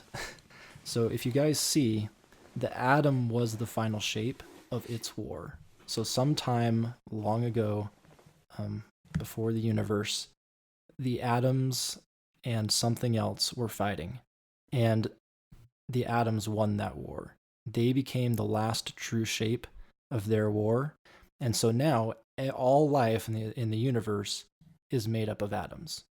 And this is the key now to understanding what the worms want and what Oryx wants. So we're in a new war now, and by the way, I'm just going to say this now. This is one of those things where it's so complicated in my head that I'm going to just kind of keep talking. So if you have questions, please interject, because I'm just going to keep going. Well, I want to bring up one other thing here as we get into this, because it relates to sort of the Traveler and how we exist as guardians and things. Like this opening line of the sword logic in the Books of Sorrow talks about paracausal weapons. And it's important to sort of understand a bit what causality is, which is the relationship between cause and effect, and that the principles that everything has a cause that creates an effect. And once you become sort of paracausal at that point, once you transcend that, you're no longer bound by basically is like physics as we know it. You're no longer things don't have to have a cause. You could be your own cause. You can exist because you choose to exist. Your existence defines itself. And this is a huge sort of underlying presence in Destiny as a whole, where we as Guardians are paracausal. We make our own fate. We're not bound by causality. And this is a hugely advantageous thing in the world of Destiny, because you're no longer bound by all these natural things, by physics, by anything that could be an open or closed loop no longer applies to you. You can do whatever you want, because whatever you want to do is what you want to do. Like it's tough. It's a insane concept in metaphysics to wrap your head around the idea of causality and paracausality, but we know that the Traveler has the ability to grant these sort of paracausal weapons to whatever culture it interacts with. So well, and even more than that, it's the light and the dark are by nature paracausal, and yes. so these are the forces we're dealing with here. So, and this is, and as we go into the sword logic is important, because the sword logic is how you fight back against that. It's how you develop a paracausal tactic to fight against another paracausal tactic. Right. And right before I keep going, a lot of this is my interpretation. I like to think I'm right, but if you guys have different opinions, chime in. And so talking about defining oneself, I mean, when you think about an atom's not defined by life or death or its culture or its conscience. Like an atom is an atom. Like it just defines itself. It is itself. And that's exactly what Oryx wants. So the worms teach Oryx, and they tell him, your will defeats law. Basically, and by law meaning natural physics. And they're trying to push Oryx towards this final shape. They're trying to say, Oryx, you want to become not just life. You don't want to be defined by death. You just want to be Oryx, to be the last thing standing, so that after you, all other things have to go through you. And we see there's a kind of a hint of this. We've seen the last true shape actually already in this war, and it's the Taken. We have Ikora and Eris. They're discussing the Taken, and Ikora says, "I tried to use the word shadow, but Eris hisses at me. A shadow is a flat projection, cast by a light in an object, less real. Eris insists that these Taken are more real, somehow. She uses words like inhabited, exalted, rendered final. And so we know that the Taken are bent by Oryx's will. So the Taken really are a manifestation of this new last true shape. Just as we're made of atoms, the Taken are essentially made of the will of Oryx. And they are Oryx, and he inhabits them, or his will inhabits them. And so this is, if we're ever wondering what the worm's ultimate goal is and what the end of the universe will look like, this is why they're killing everything, because they want to become the last true shape. And the funny thing here is, I believe in the Books of Sorrow, the verse is called the Scream, and it's when Oryx realizes the great lie that if they don't keep killing and satisfying their worm, then their worm will devour them. And this truly is the great lie, because this whole time Oryx is striving to become the last true shape. But if you are the last thing standing, ask the question, is there anything left to kill? If you can't do anything else, can you satisfy your worm?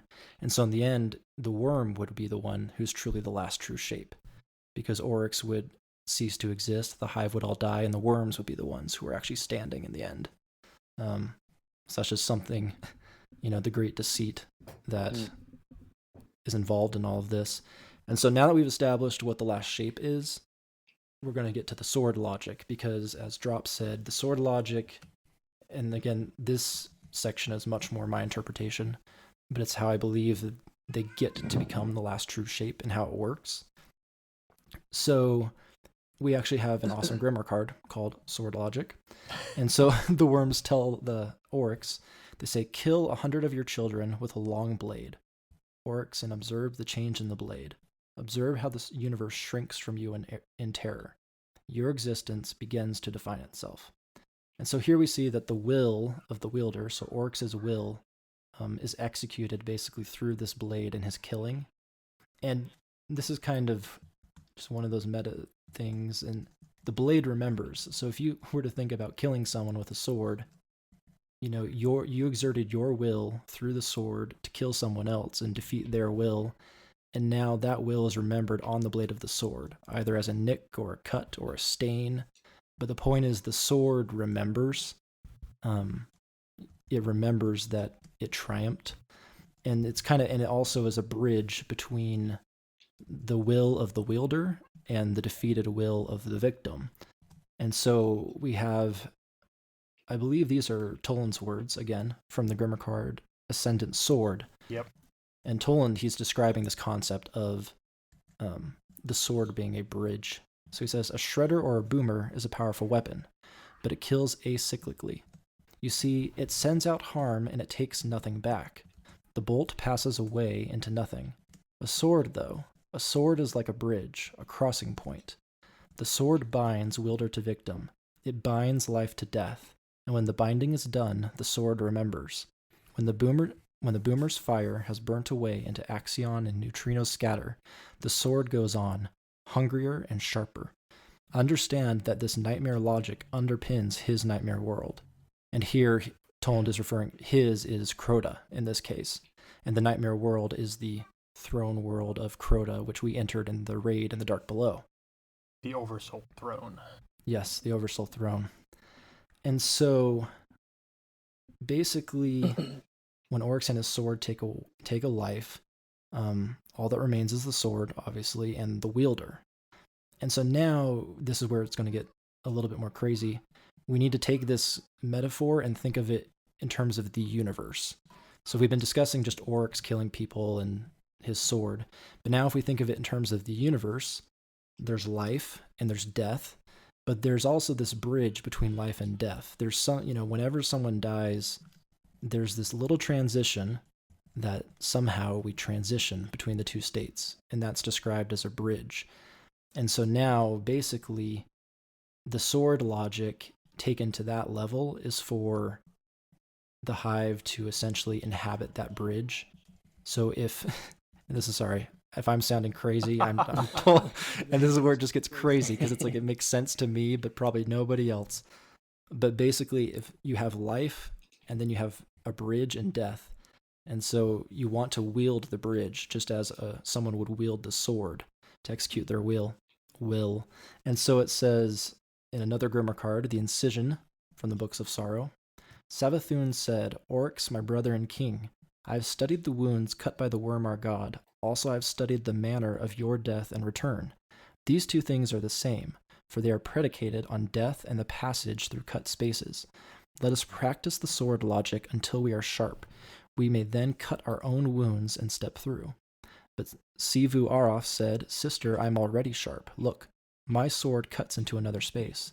And she cut her way between moons through green fire and joyous screams.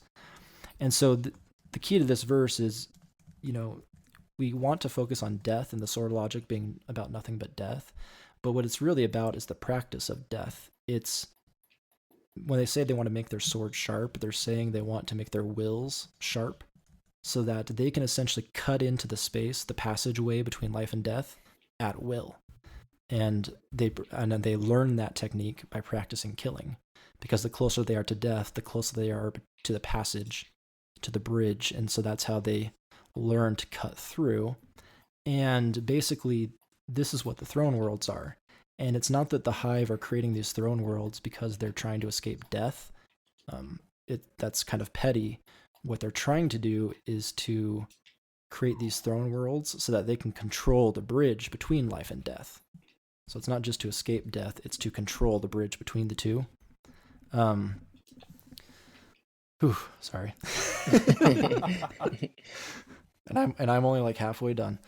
Well, and we get it. We also get a hint of this in the mission Lost to Light, where we get messages from Toland, And Toland says, that we've been ignorant of death. Like, we haven't given death the respect it deserves. That we see this sort of like this final ending, and that's the end of the story. But to embrace the sword logic and to embrace sort of the Hive philosophies, you have to understand that it's just a step. It's one more step to gaining even more power. Right.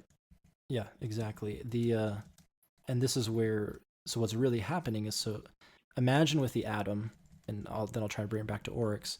So if the atom defeated everything in the universe, right? So the atom was the last thing standing. Then, and let's say the atom was kind of inhabiting this bridge between life and death. Then for anything to ever cross into life again, as crossing a bridge, it would have to pass through the atom. If the atom were the gatekeeper of the bridge, only by its will could anything ever pass into life again. And we see that today. Nothing exists except by the atom. And so this idea is that if Oryx can learn to inhabit the passageways and the bridge between life and death, then once he's the last true shape and everything in the universe is dead and Oryx is alone and inhabiting his throne worlds or inhabiting the sword space, as they're called, or this passageway, then if there's anything that's ever going to cross from death or from the broth back to life, it'll have to cross the bridge and it will have to pass through the gatekeeper. And so, and that's my interpretation. This is where, I think that's the conclusion I've come to, is that the sword logic is about remembering. And the only way to remember is to exist on that bridge between life and death, so that when death tries to either come back to life or new life tries to form, it has to pass through your bridge and it has to pass through you. And that's how you truly become powerful. And you essentially, you step out of the laws of physics. And so I'll pause there for a second. This all sounds remarkably similar to another race that we have encountered in Destiny and what their ultimate goal is. Yes, it does. And that is the Vex, who are trying to write themselves into the very fabric of reality. And I believe it's Ikora who states it is, we have yet to, really, study the possible relationship between the Vexgate network and the Hive throne worlds, that they possibly might even be fighting to inhabit these same spaces. Which is something I'm sure that we will come across. Yeah, we may especially as we get deeper into Toland and Osiris, who are two sides of that same coin. Yeah, we may not get to that on this episode at the rate this is going, but there's some history about the Vex and the Hive and why they may share that similar end goal there. So right. That'll be a fun one. So go ahead, drop. Well, you had previously mentioned something about Oryx dying and Oryx coming back, and that in and of itself is a story here. Yes, it is. If we want, and yeah, that's worthy of touching on right now. So before we get to that, really quick, to myself sometimes I think I sound crazy. Did that sound crazy to you guys, or am I the shattered right now, or am I a little bit more ascended? It can be a little of both. I mean, Right. to me, it makes sense. Sort of in a way where it's like, if you were a race of beings, an immortal race of beings faced with another race that you're trying to conquer who has the ability to just sort of like sidestep causality to deploy these weapons of paracausality against you, you would have to develop a way to fight back against that. And if they're the light and you're the darkness, it makes sense that, hey, you know what? Let's look for sort of like these some kind of dark ritual or something in order to combat this. And to discover that by, sort of transcending and controlling the bridge between life and death, sounds like a pretty potent way to combat any kind of paracausal weapons being deployed against you. Okay, cool. So at least one person got it. So I'll have to listen to it a few times. Well, but we know Drop loves Toland, so him and I might be crazy together. Yeah. But all right, so Drop brought up that good point of the story of Oryx dying and coming back, and that I think those stories are easier to understand now, because we've discussed this on previous episodes. Why is it that when I kill Crota or Oryx in our realm, that we then have to go kill them again, and things like that?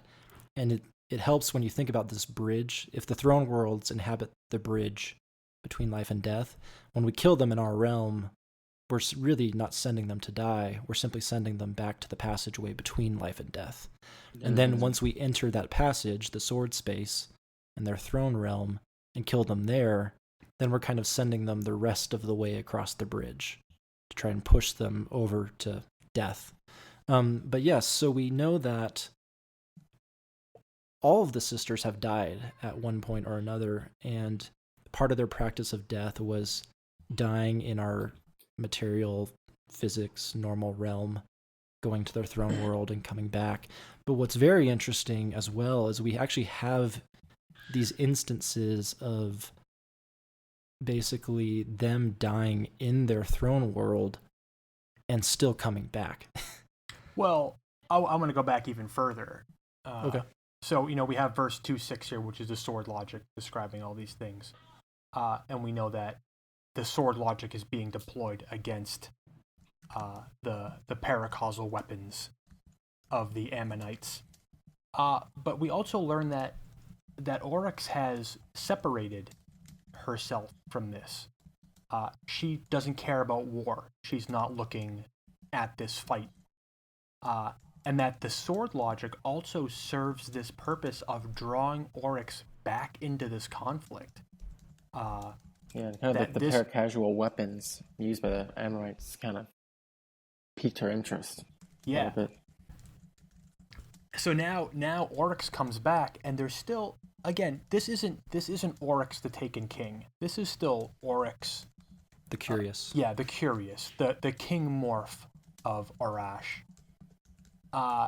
And I do believe, though, after I think it's just verse 2, when Oryx takes the King Morph, I believe Oryx is referred to as brother from that point on. I may be mistaken, but I believe that is what happened. Yeah, I see he's referred to as with male pronouns, him and his. But upon returning to that war, we learned that Oryx didn't necessarily immediately start to fight, that Oryx tried to parlay with the Ammonites to create some kind of neutral ground to sort of, I guess, work out a deal here. I mean, if you have two, now you have like the paracausal weapons of the Ammonites and the sword logic wielding proto Hive army. No one's going to win that. And that Oryx is betrayed, much like his father was. He's betrayed. And Savathun murders Oryx. Yeah.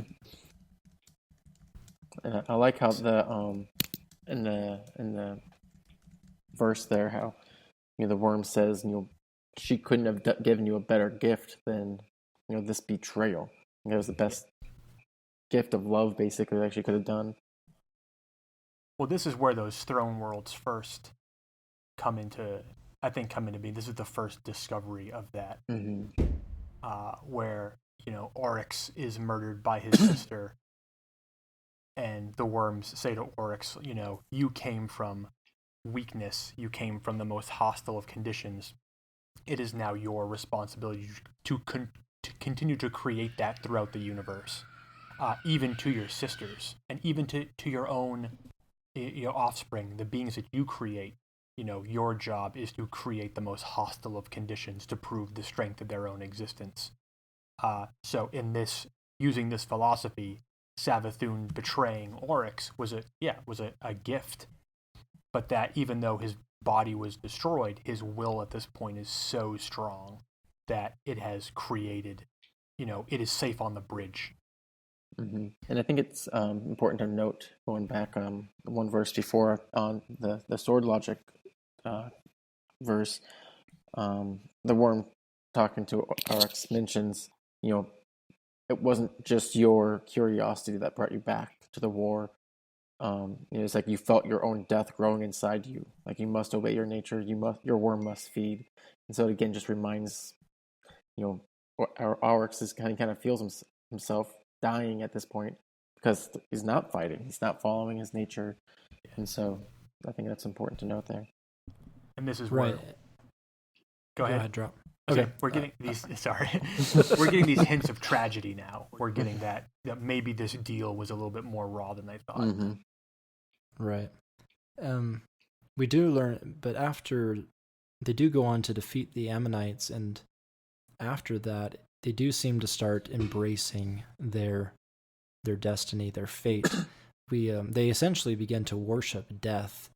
We have the card, the High War, from the Books of Sorrow, where it says, "For 20,000 years they fought across the moons, and they fought in the abysmal plains and lightning palaces of each other's sword spaces, and they killed each other again and again so that they could practice death. Such was their love. Oryx said, I shall establish a court, and whoever comes into this court may challenge me. My court will be the High War. It will be a killing ground and a school of the sword logic we have learned from our gods. Savathun thought this was a great idea. She made a court called the High Coven. Zivu Aroth said, the world is my court wherever there is war." And which makes sense, because if her nature is to kill all things, she doesn't need to practice her nature. She simply is killing. And what's interesting is not just that, the Hive have the sword logic, and it's why they create their throne spaces and to exercise their will and make their will sharp. But what's interesting is something Toland teaches us, and it's that the light also has to follow the sword logic. and this is just really interesting to me, because it really is, if we as the light, as the sky, as the guardians and the traveler want to win, we need to embrace this mentality of war, essentially, is what Toland is telling us. So he says in the King's Fall Grimmer card, he says, the principle he put upon his brow was slaughter, constant and escalate. Oh, nope. I misquoted. Sorry. Not just Xray. Starting over. So from the War Priest, we have, the principle he put upon his brow was slaughter, constant and escalating. The principle he put behind his eyes was victory, which is the last true shape. The principle he put into his hands was tribute to Oryx, king of taking, tithing to his lord, that the first navigator might escape the need to kill for subsistence, the worm need, that he might use his power to lead the final work, a most faithful servant, most faithful, saying, challenge me, by the law of my ascendants, match me in bloodshed, or in blood be drowned. And we as guardians, when we enter the King's Fall raid, we have to follow the sword logic. We encounter the War Priest, and it's only by drawing blood that we are admitted access, beyond him to Oryx's throne. And which is now this is the much more fun, lighthearted part, because with the hard mode this weekend and with all of us raiding, this is the time to go sightseeing. This is the time to start thinking of these fights in terms of lore instead of fights. But so now, whenever you are fighting the War Priest, think of it not as I'm killing the War Priest, but we are essentially practicing death in front of this priest and over this priest, so that we might gain, our will might become strong enough with the sword logic that we're allowed entrance to Oryx's throne world. So, and it's interesting because they talk about sort of like war and death as a form of worship. Mm-hmm. So even in that, sort of ascending above the War Priest and proving our might as its own right thing over the War Priests, we're sort of in a way engaging in a form of worship to Oryx. And it's a strangely subversive thing to think about, because it's not like we're not running out. I mean, in a way we are just running out and killing aliens. But, now we're part of this great cycle. Like we're inside Oryx's throne world, deep inside of it, and we have to play by its rules. We have no other choice. And that means, worshiping possibly the form of our own destructor. Right. And it's the fact that we begin we enter through that worship, but once we defeat Oryx, we kind of abandon it. And for that, Toland is not happy. He says, "You fools, you disastrous, bumbling squanderers. It's not right. Who now shall be first navigator, lord of shapes, herald god, taken king? Not you. You might have been kings and queens of the deep, but you have toppled Oryx and you have not replaced him. There must be a strongest one. It is the architecture of these spaces. Why are you leaving?" So basically, yeah, it's this whole idea of the sword logic is we need to capture the will of others to reign supreme in the sword space, the bridge between life and death. And so we go into the raid, and we, when we're detonating the corrupted light and we're shooting Oryx's chest, we're essentially freeing this will, this light that Oryx has captured. But then we don't keep it for ourselves. Yeah. And we just let it go. We blow it up. And so, and one interesting note is, essentially that's what kills Oryx. We know from the grimoire that the more that the Ascendant Hive exert themselves to fight, the hungrier their worm becomes. Mm-hmm. And so the fact that Oryx is trying to kill us, but we keep releasing the light that he's supposed to be offering to his worm, in my opinion, it's the lack of light that actually kills Oryx in the end. It's essentially we've released all of the tribute, and the worm now is so hungry it just devours him. Yes. And that's why he doesn't disintegrate. He turns into this chrysalis and floats off. Giant ahamkara boss. Well, it's funny because, and again, leading up to this point, reading through the grimoire, we learned that, a huge source of his tribute was coming from Crota, and we destroyed Crota. And a huge source of his tribute comes from the court of Oryx, and we destroy the court of Oryx. So, and his daughters. And even his daughters. So at this point, Oryx, he's like I don't know, running on fumes at this point. And he's got to give everything he has there at the end because there's no more coming. We cut off all the supply, so he's got to use what's left.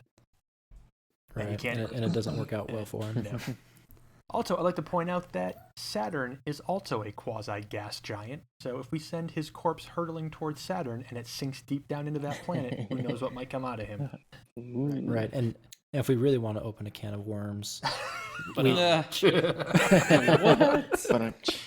Let's go fishing, come on. That was unintended, but perfect. We have the Legends and Mysteries card, which describes the 9, and that one of the descriptions of the 9 are Leviathan intelligences that are on Jupiter. Oh, awesome. And so after the Books of, in the base game, that made no sense. After the Books of Sorrow, that suddenly is very interesting. Yeah. That we have another gas giant in our own system with a Leviathan supposedly guarding something. But anyway, so that's I'm going to step off my Toland soapbox. And so essentially the sword logic is all about dominating the bridge and being the last thing standing. And Toland is really angry at us because, if we're really fighting for the light, if we had kind of taken over Oryx's role there, we might have been able to win something for the light by taking over that bridge. But we have now chosen to leave it abandoned. And now who knows what deceiving party will come to inhabit that space. Marasov. That was a weak cough. You better work on that. It's her plan all along. I think it's pretty obvious at this point. So we've discussed this in amongst ourselves, and I had someone actually ask me this when I was going through the raid. But I wanted to see if one of you guys wanted to talk about this. But when you're going through the daughters part of the King's Fall, and then again on Oryx, there's a couple parts where you're kind of following this white orb around when you're torn between dimensions. What do you think that is, or what's that about? Yeah, I'll jump on this in a heartbeat. Here's my theory. That's Toland. And this occurs to me only because when you're facing the two daughters, What is the purpose of being torn between dimensions to grab a relic with which to defeat them? Why would they give that to you? It does not make any sense to me. And then I thought, if the two daughters who are, sort of the Weaver and the Unraveler, they don't really have the power to tear things between dimensions, and no Hive or Taken we've seen has the ability to really do that. But there is somebody who already inhabits that space and could have the power to do that, and that's Toland. So there's a good chance that that white spark, that guide along this entire path, could be Toland himself, and it's Toland's magic that tears us between dimensions and gives us access to these things with which to sort of challenge the Hive, to challenge Oryx and his spawn, because we know already Toland loves to watch Guardians fight against the Hive. Like, he's been doing it for a while. We've discussed this in our episode about the Hive and the first Crota Fire team. That is right up Toland's alley. Like, hey, here I am, floating in sort of like these overthrown worlds. I can traverse these different dimensions. I can observe all these things about the Hive. And I've watched you come this far. In fact, I've guided you along this far. I want to see if you can take out Oryx. So I'll step in a little bit here and see what I can offer to move that along. And it explains why he's so angry when we essentially leave. It's almost like, no gratitude for him helping us out there. Well, that's the thing. From those messages, we know that Toland was present during that fight. He watched us do that. He's there somewhere. Like, I was in the Oryx fight in the raid a few days ago, and man, I just wanted to run around and try and find any hint of him floating in the sky somewhere or fading in and out of existence. Like, he's there. Like, cool. Do I have to equip bad juju and continuously shoot into something to get him to appear and be like, sacrifice all your Sunsinger friends? Dismantle Gallahorn. You're gonna spend all of the Taken King looking for that. Kind of like the hidden chest in the vault, just to wait until the third, just until Destiny 2 comes out, and they'll be like, oh, here it is. So he's there somewhere. He's involved. He's been with us this whole way. He's delivering messages that only we can hear. He's part of this story. He's a deep part of this story, and he's there somewhere. So him being involved in this is not that far-fetched. Maybe we should talk about Toland more in the future, huh? Yeah, maybe we should do that. We have a whisper planned for Toland, so it will be released at some point soon. So, and I'm excited about that. One of my favorite characters from the lore, if not my most favorite. All right, so what's that bring us to? Where are we at in our story? We're kind of at verse 2:8, and this is the important part of this verse is, you had mentioned earlier that, maybe it was the worms who summoned the God Wave. And it's in this verse that the Leviathan says, who made you into monsters? Open your eyes. Who summoned that wave? And here we get a sense that, maybe it wasn't the Traveler. And that maybe that was deception by the worms. And maybe it really was the worms who were causing this thing. All right. And I believe the verse right before it talks that the God Wave is occurring. It's devastating the fundament about this time. All right, so where are we at then? We need to let's talk about let's get into verse 3 a little bit. The Hive. Where are we at here? We're looking at 2:9, verse 2:9, and this is the conquest. The Ammonites have been defeated. The sword logic triumphed over their paracausal weapons. The Hive, for the most part, they infected their weaknesses. And now we have this great victory of Arash or Oryx, Savathun, and Xivu Arath over the Traveler, over the Ammonites. And the worms are now free, and the worms are able to sort of operate in the reality as we know it, because they're no longer. This was their final conquest. This was like this big huge thing. So.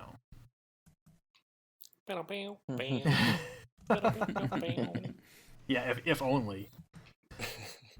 Yeah, and then we see here that a lot of Traveler's intentions. We see that the Traveler fled after this and kind of escaped again, and that kind of creates this chase that we'll see throughout these books, with the Hive kind of chasing the Traveler, and the Traveler fighting for a little bit and then dipping out right before it gets too bad. And this verse 2.9 brings up some interesting points too from the worms themselves. Like, we obviously have the sword logic here where we say you became more worthy of existence than the Ammonites, and you have proven it. But the worms also say here, we are the worm, your god, but we are not the deep. We only move within it, and you shall too. So we learn that the worms are not the darkness.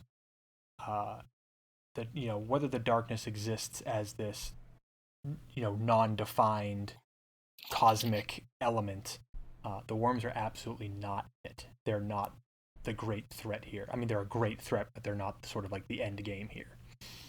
Right. If anything, they're more agents. Yeah. Slightly similar to how Xur, operates. Yeah. His will is not his own. And here, this is where the worms make an ask. They ask Xivu Arath, they ask Oryx, and they ask Savathun to become their champions, to help them engage in their war against the sky or against the light. There's a small part of me that thinks that these worms are just like, they just have a grudge against the Traveler. Maybe, they got fired, and maybe they used to work for the Traveler, and they just have this stupid grudge. They're like, we're going to take him out, guys. Well, it's funny because, you think, oh, well, maybe it was the Traveler who trapped the worms in the fundament. But it's like they became super powerful by being down there. Mm-hmm. So, they could go on a vengeance spree against the Traveler for trapping them there, but they wouldn't be powerful enough to engage in that vengeance spree if they hadn't been trapped down there in the first place. Yeah, it's really unclear the nature of their original delivery in the Needle Ship. Mm-hmm. Like, were they sent there as a prison, or were they escaping to the core? Mm-hmm. Did they go there intentionally because they knew that's where they could grow, or were they sent there, to be isolated? There's really no clear answer of the original intent of the ship. That's what I want to know. Yeah, exactly. We have no idea. Kara. This verse is interesting too because we found at the very end of the verse that Teox is still alive. Mm-hmm. That they killed the Ammonites, but they did not get Teox. She's still out there. So the original betrayer. This may be a great victory for them, but ultimately this vengeance goes unfulfilled because she's still flying around. So then we get to the Hive. Yeah, and then this is verse 3. This is officially, they have become the Hive now. They've embraced the sword logic, this paracausal nature. They've used their will to exert their existence upon all of reality. They're now the Hive. Yeah, becoming ourselves. Yeah. As if opening line. So, and this is where this hierarchy starts to form of wizards and thralls and acolytes, and the structure's not in place yet. That comes a little bit later, but this is the Hive that we encounter, or this is the very, very beginning of the Hive that we encounter. Right, and I love the last paragraph just because they describe themselves basically. This is us, and our purpose is liberation. Our great task is the worship and admiration of freedom. Our great hunger is to pursue and eat that which is not free, and to liberate it with devouring. Ayat, this is us, we the Hive. So, and that's the driving force behind the Hive, and this is really, I've had people say to me before or ask me questions about the Hive, and they say, oh, well, aren't the Hive undead? Aren't the Hive just like zombies? I was like, they're really not. No. This is an entire race of beings that were changed and altered and subsumed and became something new and different through this symbiotic relationship with these worms. And they are very much like a intelligent, conquering, philosophy-bound, breathing culture. They're not just like an army of zombies. So I think it's important to sort of give the Hive that kind of respect from their origins, for what they actually are. Mm-hmm. So I think we should probably, at this point, this podcast has gone pretty long. We should probably call it here. This starts a real new chapter with the Hive, so we shouldn't get too deep into it at this point. All right, so man, there's still so much more to the Book of Sorrows that we haven't covered yet, but it seems like we're at a good stopping point. Let's go ahead and end this one. We are going to pick up on the Book of Sorrows again in the near future. Probably not next week. We've had, again, so many requests for different things, and we want to try to give everyone what they want as best we can. So let's go ahead and close this one off, and we will be back with the Book of Sorrows soon, but not soon enough, I don't think. All right, so thanks everybody for tuning in and listening, and again, we've gotten a lot of great feedback. We love it. We want more.